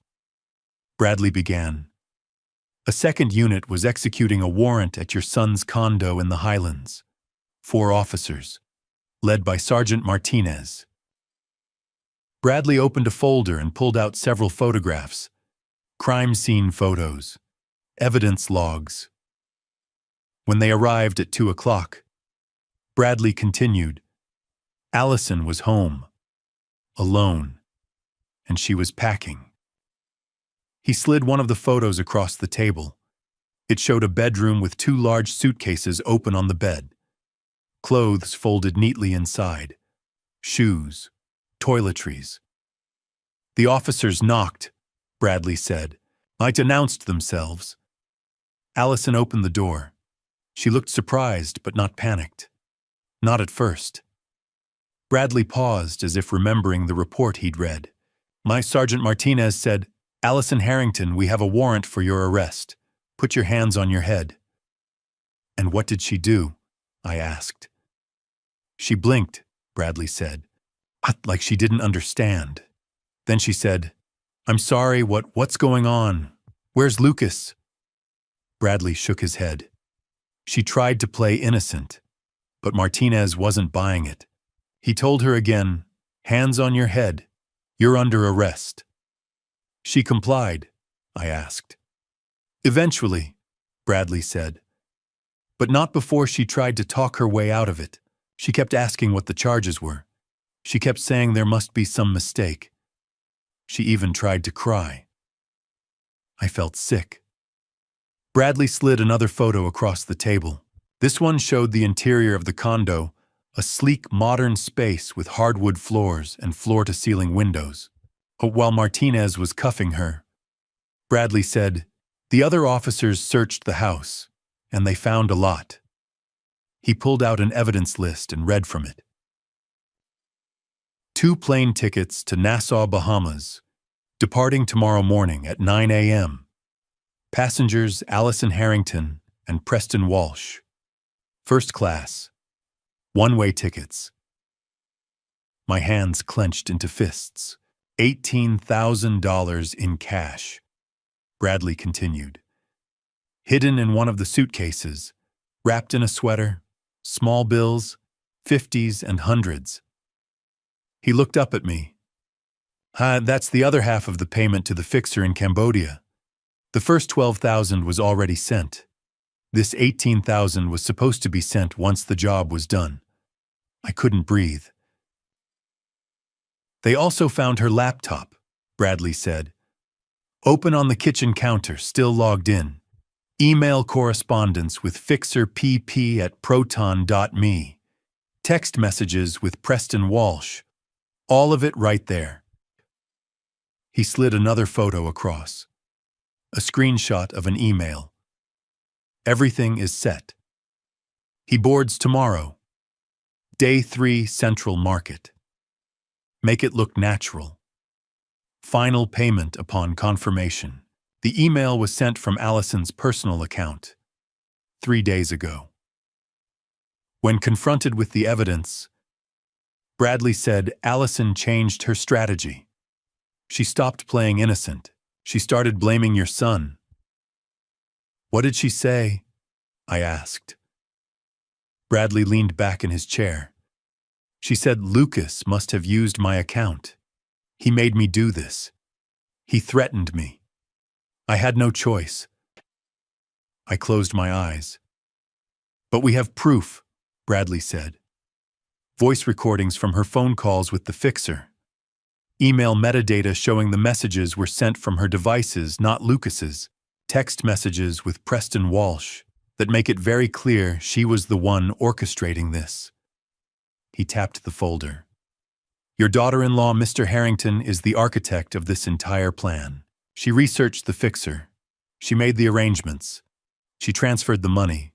She manipulated your son into going along with it by exploiting his debts. And she was planning to take the insurance payout, leave your son to deal with the fallout, and run off to the Bahamas with her lover. I felt like I'd been punched in the stomach. Where is she now? I asked. Downstairs, Bradley said. In a separate interrogation room, about 50 feet away from your son. They're in different wings. They can't see each other. They can't communicate. He closed the folder and looked at me carefully. Mr. Harrington, we're going to interrogate both of them, separately. We'll start with your son, because he's asking for you. He wants to explain. He wants to tell you his side of the story. I didn't know what to say. Bradley stood up. You don't have to be there. You can stay here or you can go home and we'll update you later. But if you want to hear the truth, if you want to hear it directly from him, now is the time. I looked down at my hands. They were still shaking. My son, my daughter-in-law. Both of them sitting in separate rooms waiting to be interrogated for trying to have me taken from this world. And I was supposed to listen. Detective Bradley walked to the door, then turned back to me. Mr. Harrington, he said quietly. Are you ready to face your son? If you're still here with me, drop justice in the comments so I know you've stayed through this journey. Just a small reminder, some elements in this story are dramatized to strengthen the narrative, so not every detail represents real events. If you'd rather stop here, that's completely okay. But if you want to see the moment I finally confronted my son and heard his confession, stay with me. At 4 o'clock in the afternoon, Detective Bradley led me down a narrow hallway to a heavy metal door. A small window was set into the wall beside it, one-way glass. Through it, I could see a small, cold room with a metal table and 2 chairs. Lucas sat in one of the chairs, His hands were cuffed to a metal ring bolted to the table. His face was pale, his eyes red and swollen. He looked like he hadn't slept in days. Bradley looked at me. "You don't have to go in there, Mr. Harrington. You can watch from here. He won't know you're watching." I shook my head. "I need to talk to him." Bradley hesitated. "Are you sure?" "Yes." Bradley nodded slowly. "All right. I'll be right outside if you need me." He opened the door. I stepped inside. The door closed behind me with a heavy final sound. Lucas looked up. The moment he saw me, his face crumpled. He collapsed forward onto the table, his shoulders shaking, and he started to sob. "Dad," he choked out. "Dad, please, please forgive me, please." I stood there for a moment, frozen. Then I walked slowly to the table and sat down in the chair across from him. My hands were shaking. My whole body was shaking. I tried to keep my voice steady, but I could feel my heart breaking with every word. "Why, Lucas?" I said. "Why did you do this to me?" Lucas couldn't look at me. He kept his face pressed against the table, his body heaving with sobs. "I'm sorry," he gasped. "I'm so sorry. I didn't want this. I didn't want any of this." "Then why?" I asked again. My voice cracked. "Why did you try to have me taken away?" Lucas finally looked up. His face was a mess, tears streaming down his cheeks, his nose running, his eyes red and raw. "I was desperate," he said. His voice was barely a whisper. "Dad, I was so desperate. I didn't know what else to do." "Tell me," I said. "Tell me everything." Lucas took a shaky breath, and then he started talking. "It started in January of last year," he said. 2022. I got invited to a poker game, just a friendly game with some guys from work. I thought it would be fun. I thought I could handle it. He wiped his face with the back of his cuffed hand. "But I lost," he continued. "I lost a lot. And I kept going back, trying to win it back. And I kept losing. By the end of the year, I was down $150,000. I stared at him. $150,000. Lucas nodded miserably. "I took out loans, credit cards, personal loans. I maxed everything out. And when the banks wouldn't lend me any more, I went to people who would." "Loan sharks," I said. "Yes." Lucas's voice broke. "Yeah, they charged me insane interest. 20%, 30%. The debt just kept growing. And a week ago, it was up to $425,000. My stomach turned. "They came to my condo," Lucas said. "Two men. They beat me up. They told me I had 10 days to pay them back or they'd come after Allison. They said they'd hurt her. They said they'd hurt the baby." "The baby," I said. Lucas looked down. "Allison told me she was pregnant. 4 months. She said if I didn't find a way to get the money, they'd hurt her and the baby both." I closed my eyes. Later, I would find out that there was no baby. Allison had lied about that too. But in that moment, Lucas believed it. "Why didn't you come to me?" I asked. My voice was shaking.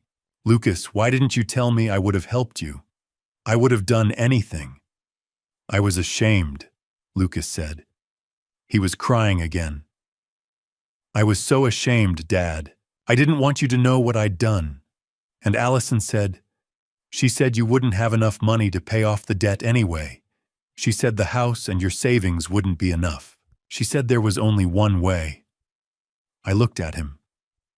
"So you decided to have me taken from this world?" Lucas's face twisted in agony. "No. It wasn't my idea, it was Allison's, she kept saying. She kept saying you'd already lived a full life, that you were 63 years old, that Mom was gone and you were lonely and maybe it would be better if you didn't have to suffer anymore. I felt like I'd been stabbed. She said Mom would want us to be happy. Lucas continued, his voice breaking. She said Mom would understand. She said this was the only way to save our family. Your mother, I said, my voice shaking with anger, told you to take care of me. On her deathbed, she made you promise. Lucas collapsed forward, sobbing. I know, Dad. I broke my promise. I broke everything. Tell me the rest, I said. Tell me about Cambodia. Lucas wiped his face again. Allison found the person, the fixer. She found him online somehow. She made all the arrangements. She set up the email account. She transferred the money. She planned everything. All I had to do was make sure you got on the plane. And you did, I said. I tried, Lucas whispered. But at the airport, Dad, at the airport, I couldn't do it. I couldn't watch you get on that plane. I tried to tell Allison we had to stop.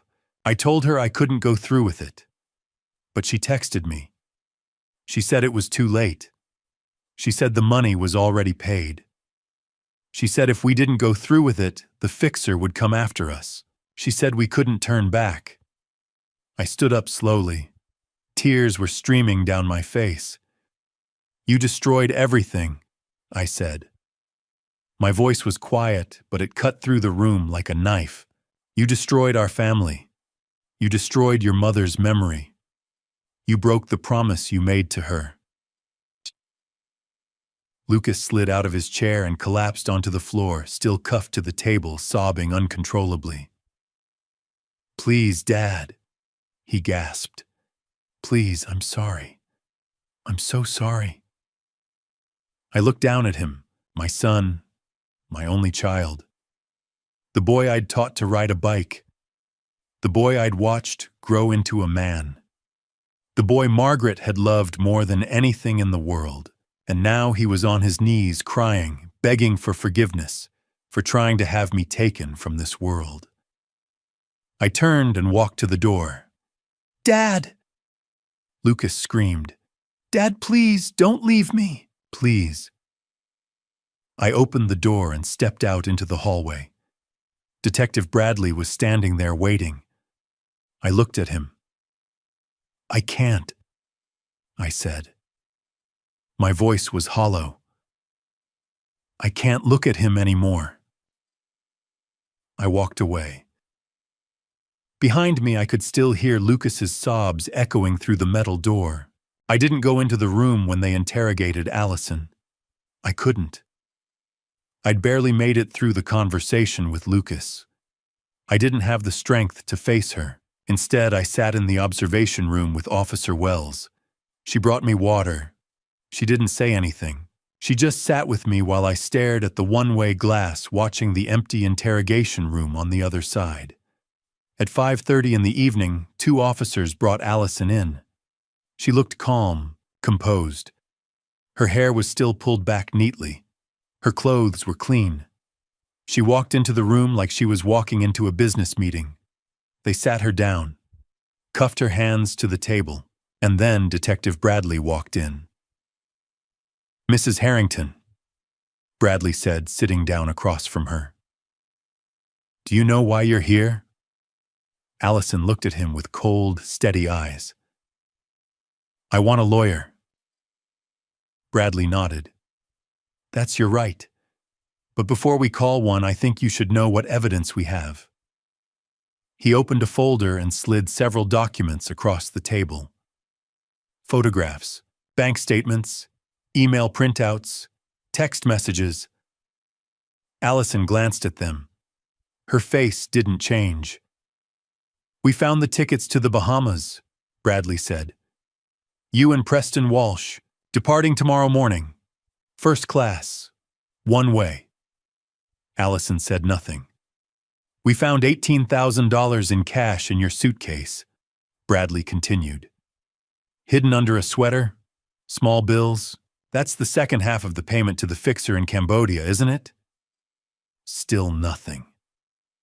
Bradley leaned forward. We also found your laptop, open, logged in, emails to fixer, pp@proton.me, text messages with Preston Walsh, all of it. Allison's jaw tightened. Just slightly, but I saw it. Bradley sat back.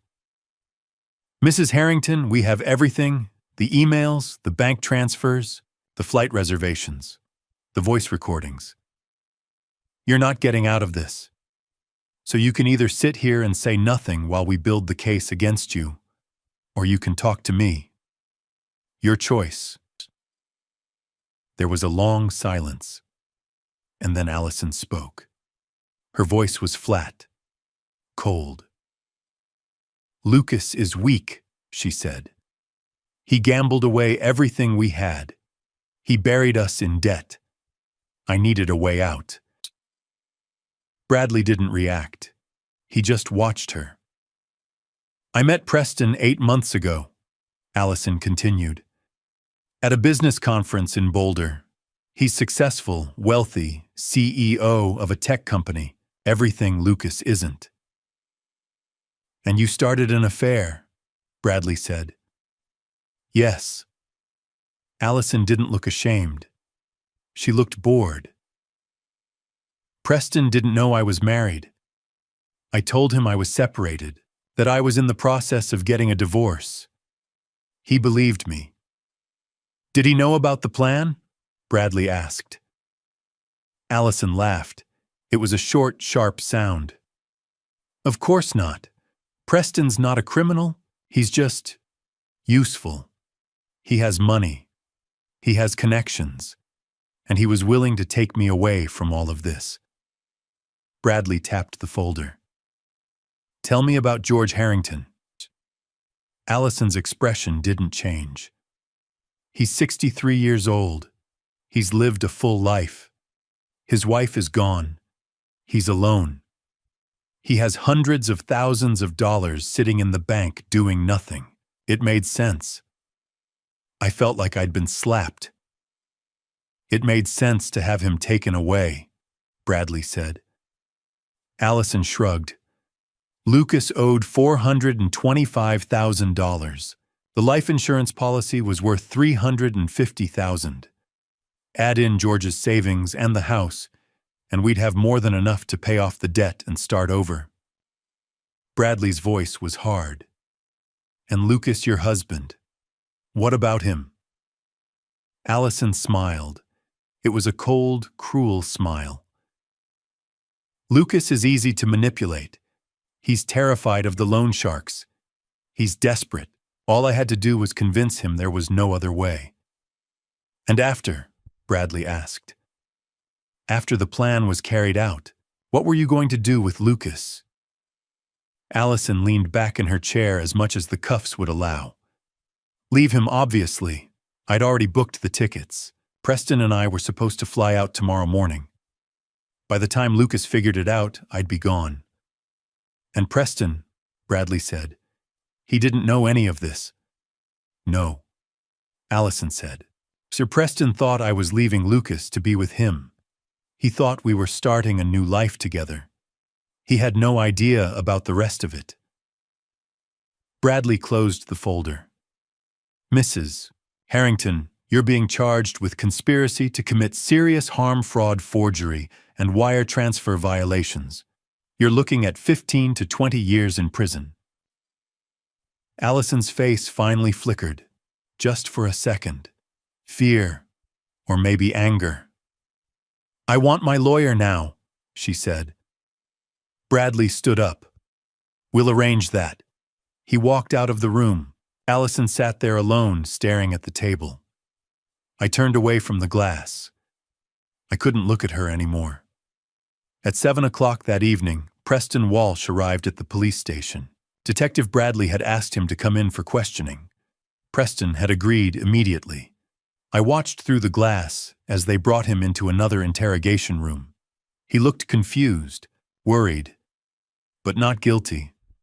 Preston Walsh was 51 years old, tall, well-dressed with salt and pepper hair and an expensive watch.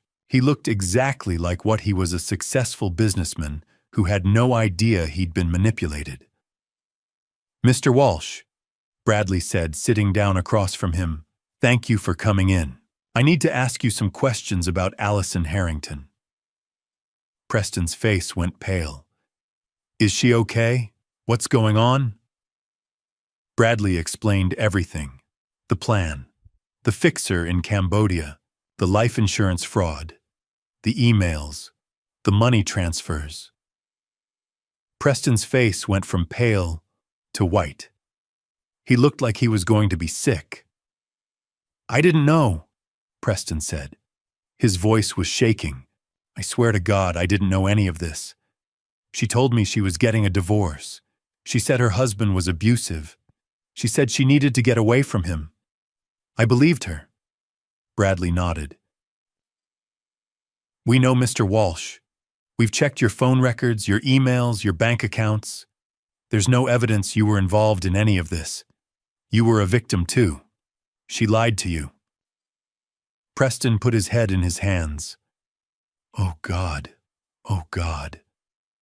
After an hour of questioning, the police cleared Preston Walsh. He wasn't charged with anything. He left the station looking like a broken man. Later that night, Detective Bradley sat down with me in the waiting room. He looked tired. "Mr. Harrington," he said, "I wanted to give you an update. We've finished the initial interrogations. Your son and your daughter-in-law have both been charged. They'll be arraigned tomorrow morning." I nodded numbly. Bradley hesitated. "For what it's worth, they're very different. Your son is guilty, yes, but he was manipulated. He's weak and he made terrible choices, but there's remorse there. Your daughter-in-law, on the other hand," he shook his head. "She's cold, calculating. She has no remorse. She planned this from the beginning." I looked down at my hands. Two people, two different levels of guilt, but both of them had destroyed my world. That evening, April 15th, 2023, Frank drove me home. I sat in the passenger seat staring out the window, watching Denver blur past. I didn't say anything. There were no words left. When we pulled up in front of my house in Washington Park, Frank turned off the engine and looked at me. "Do you want me to come in?" he asked. I nodded. We walked up the steps together. I unlocked the door and stepped inside. The house was cold, silent, empty. I walked into the living room. My eyes went to the mantel above the fireplace. Photographs, framed memories. Margaret and me on our wedding day in 1987. She was wearing a white dress with lace sleeves. I was wearing a suit that was too big. We were smiling like we had the whole world ahead of us. Lucas, at 8 years old, standing next to a blue bicycle. I'd spent all afternoon teaching him how to ride it. In the photo, he was grinning, one hand on the handlebars, the other giving a thumbs up. Lucas in a cap and gown at MIT in 2011. Finance degree. Margaret and I had driven to Boston for his graduation. I remembered how proud I'd felt. Lucas and his wife on their wedding day in 2018. Standing under an arch of white flowers. I'd given a speech that night. I'd welcomed her into our family. I stared at the photographs. They looked like lies now. Cruel, beautiful lies. Frank stood beside me. "George." "I can't stay here tonight," I said. "Then don't. Come to my place." I shook my head. "No, I need to be here." Frank nodded slowly. "Then I'm staying with you. I'm not leaving you alone tonight." I didn't argue. Frank made coffee. I sat on the couch in the dark. I couldn't turn on the lights. I just sat there staring at nothing. I didn't sleep that night. Every time I closed my eyes, I saw Lucas's face. I heard his voice. "I'm sorry, Dad. Please forgive me." At 3 a.m, I got up and pulled out the old family photo album. I sat at the kitchen table and turned the pages slowly. Lucas as a baby. First day of school. Little League baseball. High school graduation. I stopped on a photograph from 2005. Lucas was 16. We were standing in the driveway next to the old Honda Civic I'd bought him. My arm was around his shoulders. He was smiling up at me. I remembered that day. I'd spent weeks teaching him to drive. When he finally got his license, I'd told him, "I'm proud of you, son. Your mom and I are so proud." I turned the page. MIT graduation. Lucas between Margaret and me holding his diploma. I'd told him, "Your mother would be so proud of you." I turned the page again. His wedding, 2018. Lucas at the altar holding his wife's hands. I'd given a speech at the reception. "Welcome to the family. You're not just my son's wife. You're my daughter." I closed the album. I couldn't look anymore. I thought about the last 18 months. The months I'd spent alone after Margaret passed away. The grief, the loneliness, the nights I'd sat in this house wishing she were still here. I thought about the hospital bills, the treatments that hadn't worked, the $80,000 we'd spent trying to keep her alive. It had drained most of our savings. That's why I only had $100,000 left. And my son had known that. He'd known how much I'd struggled, and he'd still tried to have me taken away. The next morning, a lawyer called. Robert Smith, assigned by the district attorney's office. "Mr. Harrington," he said, "I know this is difficult, but we need your testimony. You're the victim. Your testimony is crucial." I sat at the kitchen table, phone pressed to my ear. Frank was nearby watching. "What do you need?" I asked. "You'll need to testify in court," Robert said. "Tell the jury what happened, what they planned, how it affected you. You'll be in the same room as them. You'll have to face them." I closed my eyes. "I understand." "There's something else," Robert said. "Your son's lawyer will argue he was manipulated, coerced by his wife. They'll try to get him a lighter sentence. They might try to argue you were distant, that you didn't help him." I felt anger surge. "That's not true." "I know.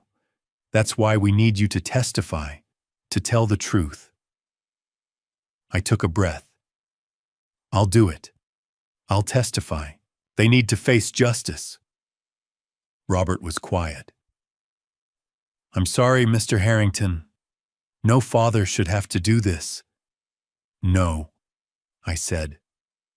"They shouldn't." I hung up. Frank looked at me. "You okay?" I shook my head. "No, but I made my decision. I'm going to testify." Frank nodded. "That takes courage." I didn't feel courageous. I felt broken. But justice had to be served, even if it tore apart what was left of my heart. The hardest part was still ahead. 2 weeks later, late April 2023, Detective Bradley came to my house with an update. Frank was there with me. He'd been staying at my place on and off since that first night, making sure I wasn't alone. I was grateful for it. I didn't trust myself to be alone. Bradley sat down at my kitchen table and opened a thick folder. "Mr. Harrington," he said, "the investigation is complete. I wanted to update you on what we've found." I nodded, my hands wrapped around a cup of coffee I hadn't touched. "First," Bradley said, "we coordinated with Interpol.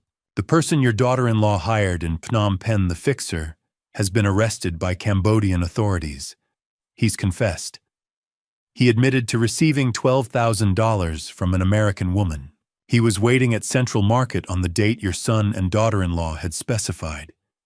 If you'd gotten on that plane— Bradley paused. Well, you wouldn't have come home. I felt sick. Second, Bradley continued, we've gone through all the phone records. Between your son and daughter-in-law, we found 47 phone calls and text messages specifically discussing the plan. They used coded language in some of them, but the context is clear. They were coordinating every detail. He slid a printout across the table. I looked at it. Dates, times, call durations. We also found search history on your daughter-in-law's laptop, Bradley said. She was researching non-extradition countries, how to disappear without a trace, how to set up offshore bank accounts. She was planning to take the money and vanish. I closed my eyes. The district attorney's office has reviewed all the evidence, Bradley said. They're confident we have an extremely strong case.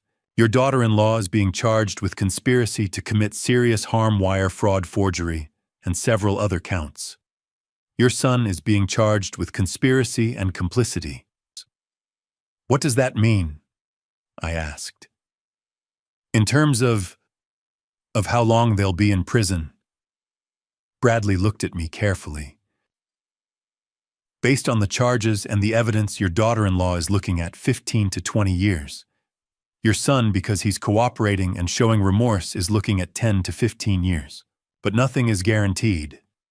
It'll depend on the trial, on the jury, on a lot of factors. I nodded slowly. The trial is scheduled for July, Bradley said. 3 months from now, you'll be called to testify. So will your friend Frank. So will Raymond Foster, the man who warned you at the airport. The prosecution is going to build their case around your testimony. I'll be ready, I said. Bradley stood up. I know this is hard, Mr. Harrington, but you're doing the right thing. After he left, I sat at the table for a long time, staring at the folder he'd left behind. Frank sat down across from me. You okay? No, I said. But I will be, eventually. A few days later, I called Raymond Foster. We'd exchanged phone numbers at the police station, but I hadn't reached out to him since. I didn't know what to say. How do you thank someone for saving your life? But I needed to see him. I needed to understand. We met at a small coffee shop in downtown Denver. Raymond was already there when I arrived, sitting at a table by the window with a cup of black coffee. Mr. Harrington, he said, standing up to shake my hand. George, I said. Please, call me George. We sat down. For a moment, neither of us spoke. I wanted to thank you, I said finally, for what you did. If you hadn't stopped me, I wouldn't be here right now. Raymond nodded. I'm glad I was there. Why did you do it? I asked. You didn't know me. You had no reason to get involved. You could have just walked away. Raymond looked down at his coffee. I couldn't, he said quietly. I couldn't just walk away. Why not? Raymond was silent for a long moment. Then he spoke. I lost my son, he said. 10 years ago. 2013. He was 23 years old. Car accident. Drunk driver ran a red light and hit him head on. He was gone instantly. I felt my chest tighten. I was divorced by then, Raymond continued. My ex-wife and I, we didn't handle it well. The grief tore us apart. I haven't seen her in years. My son was the only family I had left, and when he was gone, he shook his head. I didn't know how to keep going. I'm so sorry, I said. Raymond looked up at me. When I heard your son on the phone that morning, when I realized what he was planning, I thought about my own son. I thought about what it would have been like if he'd been the one trying to have me taken away. And I thought about you, a father, alone, about to get on a plane not knowing what was waiting for you. His voice cracked. I couldn't let it happen. I couldn't stand by and watch another father lose his life like that, not when I could do something to stop it. I didn't know what to say. I just sat there staring at this man who had saved my life because he understood loss in a way most people never would. "Thank you," I said finally. "Thank you, Raymond." He nodded. "You're welcome." Over the next few weeks, Raymond and I met several more times. We'd get coffee or lunch or just walk through the park. We didn't always talk about what had happened. Sometimes we just sat in comfortable silence. He became a friend, a real friend, someone who understood pain and loss and grief in a way that most people didn't. Frank was there too, of course. Frank had been my rock through all of this. But Raymond was different. Raymond had saved my life. And in doing so, he'd given me a reason to keep going. For the first time since Margaret had passed away, I felt like the world still had good people in it. People like Raymond. People like Frank. People who showed up when it mattered. In early July, I received a letter from the court. The trial was scheduled to begin on July 10th, 2023. I was listed as the primary witness for the prosecution. I would have to sit in that courtroom. I would have to look at Lucas. I would have to look at his wife. And I would have to tell the jury what they had done to me. Frank offered to come with me. Raymond offered too. I told them both yes. I needed them there. 3 months after that terrible day at the airport, the trial began. I would have to face my son in front of a judge and jury and tell the world what he had tried to do. The courtroom was packed. It was the first week of July 2023, and the Denver County Courthouse had drawn reporters from across Colorado and beyond. Camera flashes lit up the hallway outside courtroom 4A, every time someone pushed through the heavy wooden doors. Inside, the air was thick with tension. Rows of wooden benches were filled with spectators, journalists with notebooks, and sketch artists, because cameras were not allowed during proceedings. I sat in the front row of the witness gallery, my hands folded on my lap, trying to steady my breathing. Behind me, Raymond Foster and Frank Coleman sat shoulder to shoulder, their presence the only thread keeping me anchored. At the defense tables sat my son Lucas and his wife Allison, separated by 10 feet of polished oak and an ocean of betrayal. Lucas wore a gray suit that hung loose on his frame. His face was pale, his eyes red and hollow. He glanced at me once, then looked away as if the sight of me burned him. Allison, on the other hand, sat upright in a navy blazer, her expression cold and composed. She stared straight ahead, her lawyer, a sharp woman in her 40s, whispering instructions into her ear. Lucas's lawyer, a balding man with thick glasses, shuffled papers nervously. The prosecutor, Assistant District Attorney Maria Gonzalez, stood at the podium. She was in her mid-50s.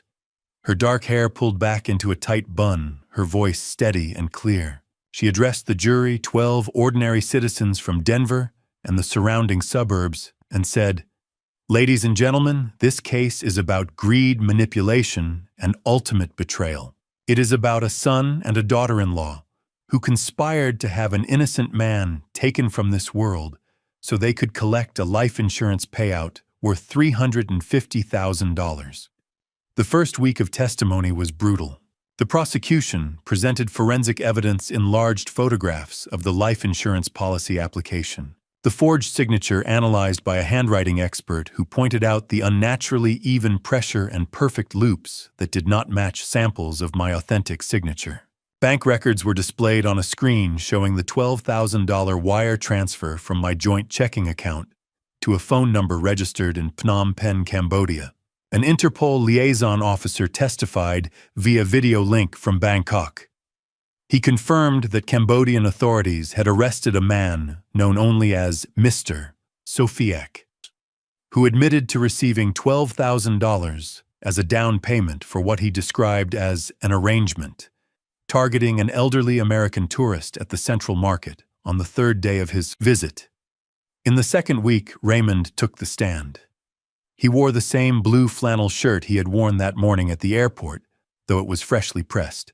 He recounted how he had been cleaning tables near gate A-17 when he overheard a man, Lucas, speaking urgently into his phone. He said, "He's about to board the plane. I don't know if I can do this." Raymond testified. Then a woman's voice on the other end said, "It's already done. We can't stop it now. Central Market, day 3.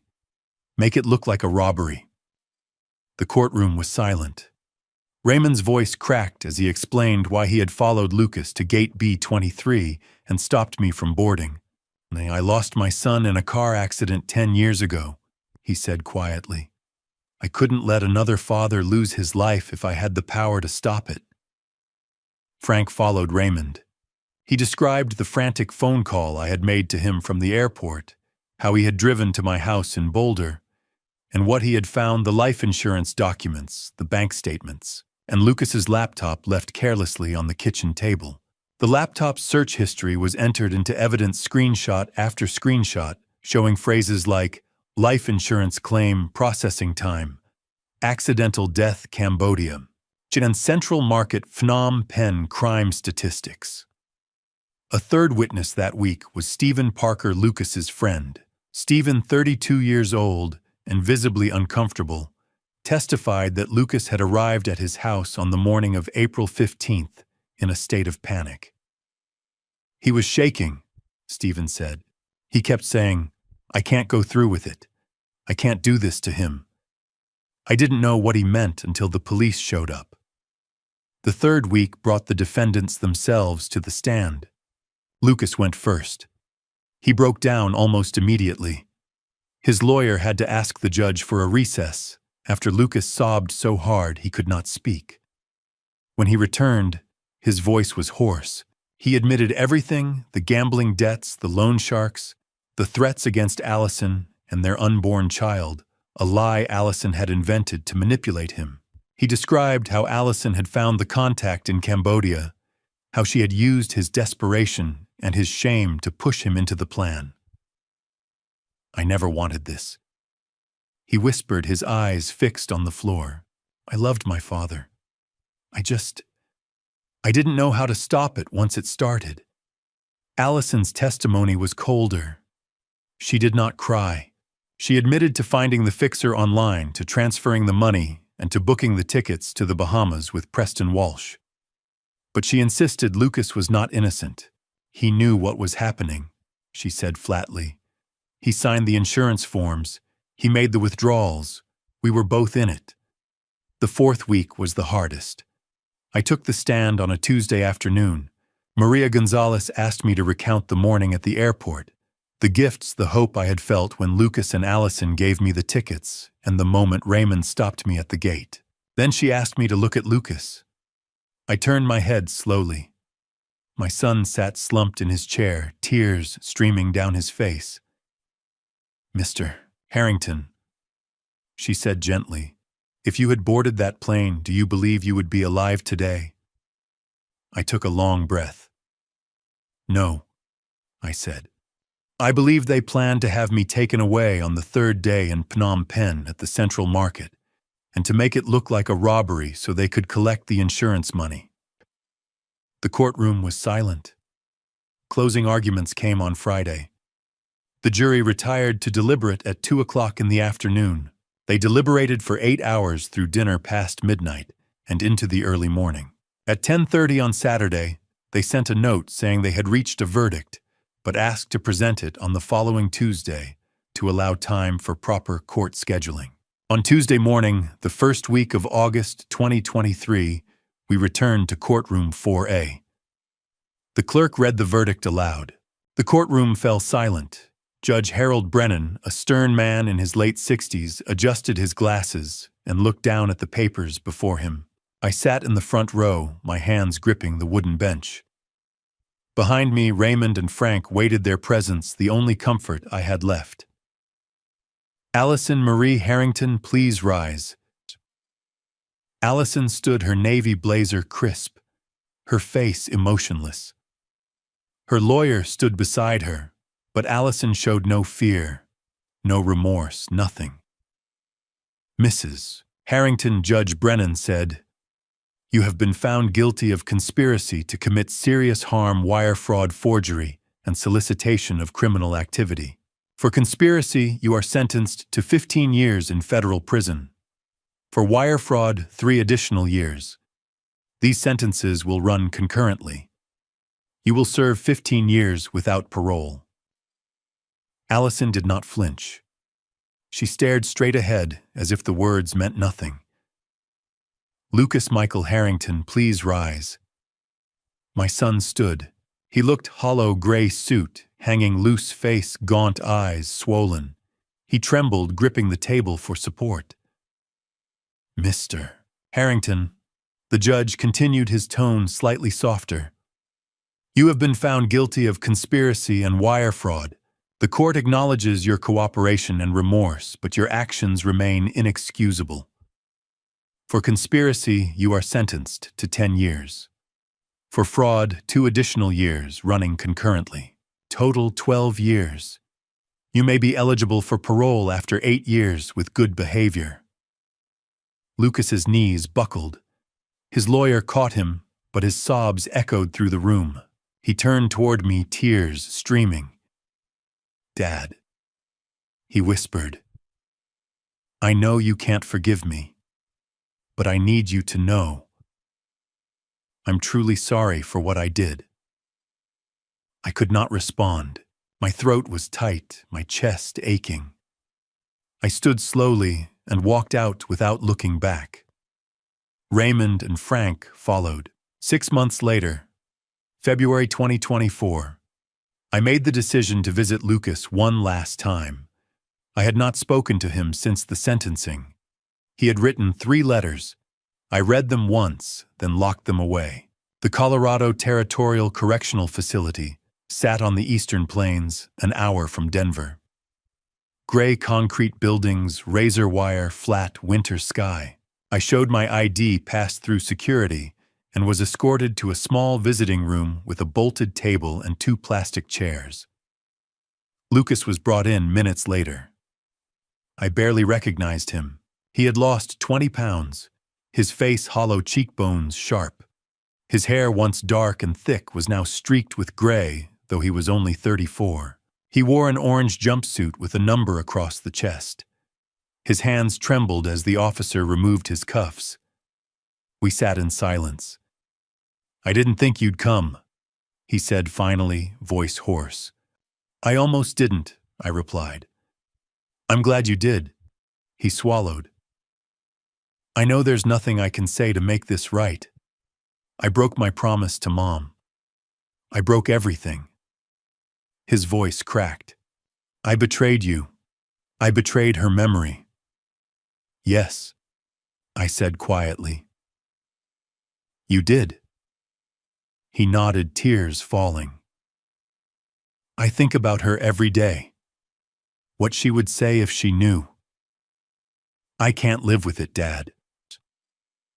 I looked at him and saw not the man who had conspired against me, but the boy I had taught to ride a bike, the teenager I had driven to MIT, the son I had loved. Yet that boy was gone. The man before me was a stranger. "I can't come back here, Lucas," I said steadily. "This is goodbye." His face crumpled. He nodded slowly. "I know. I hope you find peace, Dad. I hope you can be happy again." I stood. The officer stepped forward. I turned toward the door. "Dad." I paused but did not turn around. "Thank you," he said, voice breaking. "Thank you for giving me life. I'm so sorry I tried to take yours." I closed my eyes briefly, then walked forward. The door buzzed open, locked behind me with a heavy clang. I walked out of that prison and never returned. That was the last time I saw my son. August 2024, 1 year after the trial. I made the decision to sell the house in Washington Park. There were too many memories trapped in those walls. Margaret's roses in the garden, Lucas's childhood bedroom, the kitchen table where we had shared thousands of meals as a family. Every corner held a ghost. The house sold quickly for $680,000. I kept only a few things: Margaret's reading glasses, a photo album, and her favorite cardigan. I moved to Missoula, Montana to be closer to Frank Coleman. He had been my anchor through the darkest months, and I wanted to live near someone who understood. I bought a small log cabin on 3 acres at the base of the Bitterroot Mountains. It was quiet there. The only sounds were the wind in the pines, the occasional call of a hawk, and the creek that ran behind the property. For the first time in years, I could breathe. But the silence also brought the weight of everything I had lost. Some nights I woke up gasping, haunted by dreams of Lucas's face in the courtroom, or Margaret's voice asking me why I had not protected our son. I knew I needed help. I began seeing a therapist, Dr. Ellen Morris, a kind woman in her early 50s who specialized in trauma and family betrayal. Her office was small and warm with soft lighting and a shelf full of books. In our first session, I told her I did not know how to move forward. She listened carefully, then said, "George, your son's betrayal does not define who you are. You are a survivor, and survivors have the right to heal." Her words stayed with me. Dr. Morris recommended I join a support group for people who had been betrayed by family members. I was reluctant at first, but I went. The group met every Thursday evening in the basement of a community center in Missoula. There were 8 of us, men and women of different ages, all carrying similar wounds. Listening to their stories, I realized I was not alone. There was a woman whose daughter had stolen her life savings, a man whose brother had framed him for a crime he did not commit. Their pain mirrored mine, and in that shared space I found a small measure of peace. Raymond Foster flew out to visit me twice a year. He would stay for a week each time, and we would spend our days hiking the trails around Missoula, fishing in the Clark Fork River, and talking late into the night. Raymond became more than the man who had saved my life. He became one of my closest friends. One evening, as we sat on the porch watching the sunset over the mountains, I said, "You saved my life, Raymond." He smiled and shook his head. "I just listened to my gut, George. I'm glad I did." I began to live for the present. I volunteered at the Missoula Public Library 3 mornings a week, helping children with math and reading. Watching their faces light up when they solved a problem reminded me why I had become a teacher in the first place. I also started traveling again, something I had been afraid to do after what happened. I flew to New Zealand and hiked the Milford Track. I traveled to Iceland and stood beneath the northern lights, the sky swirling green and violet above me. These were places Margaret had always wanted to visit. I carried her memory with me, and in a strange way, it felt like we were seeing them together. Slowly, I learned how to smile again. I learned how to wake up in the morning without feeling crushed by grief.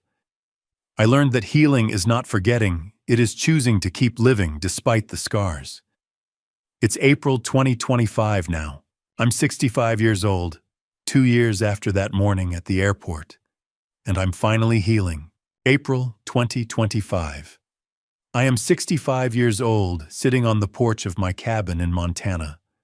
The mountains are still capped with snow, and the morning air is cool and clean. I hold a mug of coffee and watch the sunlight spread across the valley. This is peace, real peace. People often ask if I have forgiven Lucas. The truth is, I do not know. I still love him. He is still my son.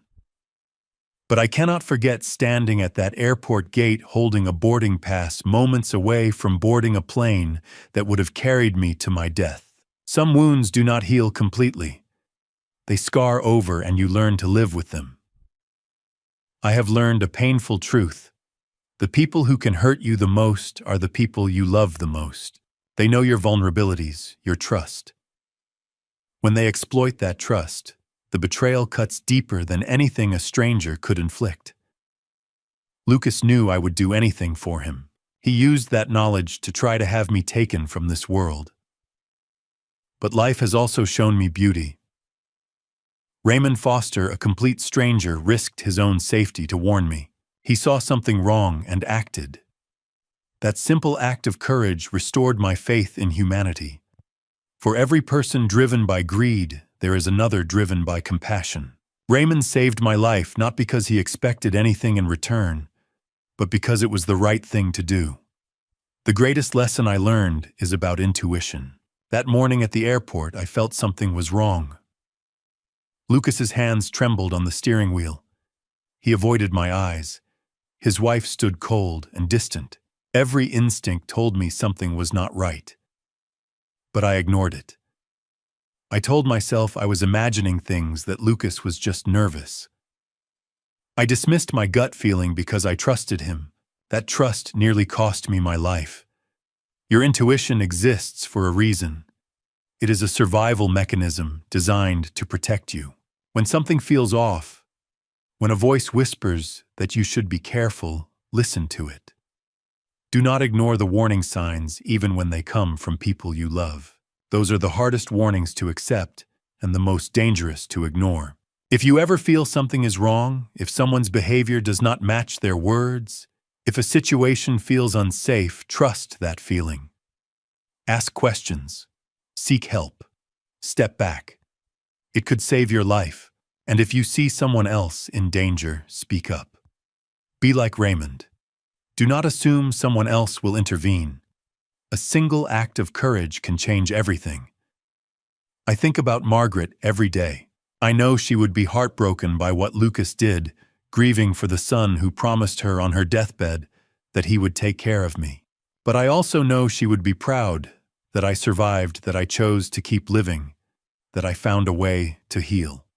Margaret taught me that love is not always soft.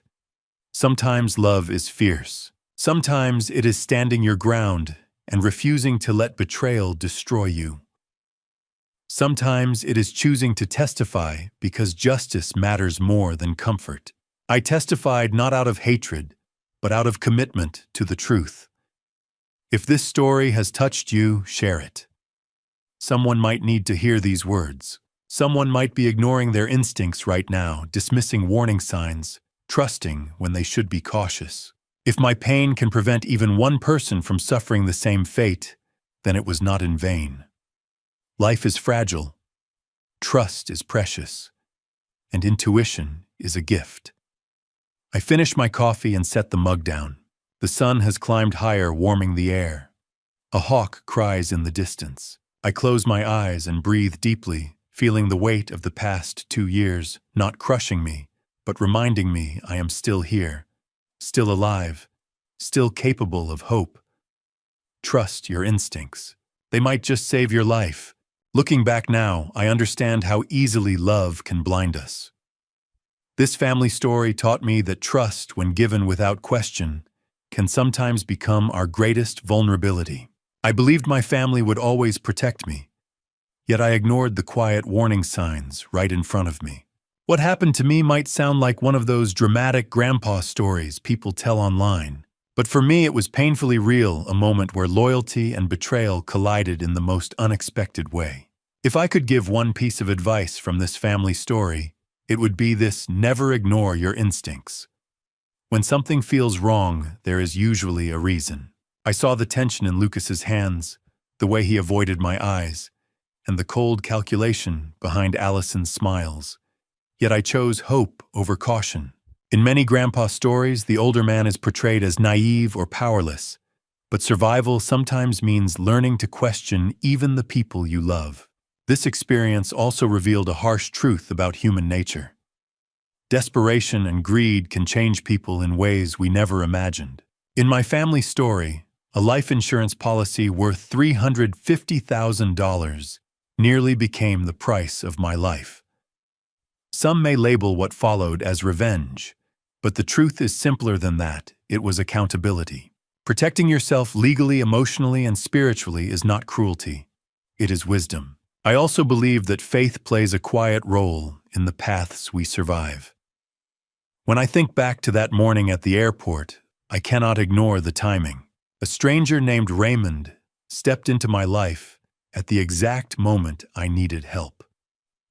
Perhaps that is why so many grandpa stories speak about unexpected guardians appearing when everything seems lost. Sometimes the right person arrives at the exact second you need them most. From this family story, I learned that survival is not just about escaping danger. It is about rebuilding afterward. It is about choosing healing instead of bitterness. I may never fully understand my son's choices, and forgiveness may always be complicated. But I refuse to let anger define the rest of my life. Thank you for walking this journey with me all the way to the end. If this family story moved you, I would love to hear your thoughts. What would you do if you were in George's place, caught between a father's love and a son's betrayal? Share your perspective in the comments, because every voice adds meaning to these conversations. And one final note, while this narrative reflects themes often seen in grandpa stories, some elements have been dramatized to make the message clearer and more powerful. If this type of story is not for you, that's perfectly okay. There are many other stories waiting for you to explore.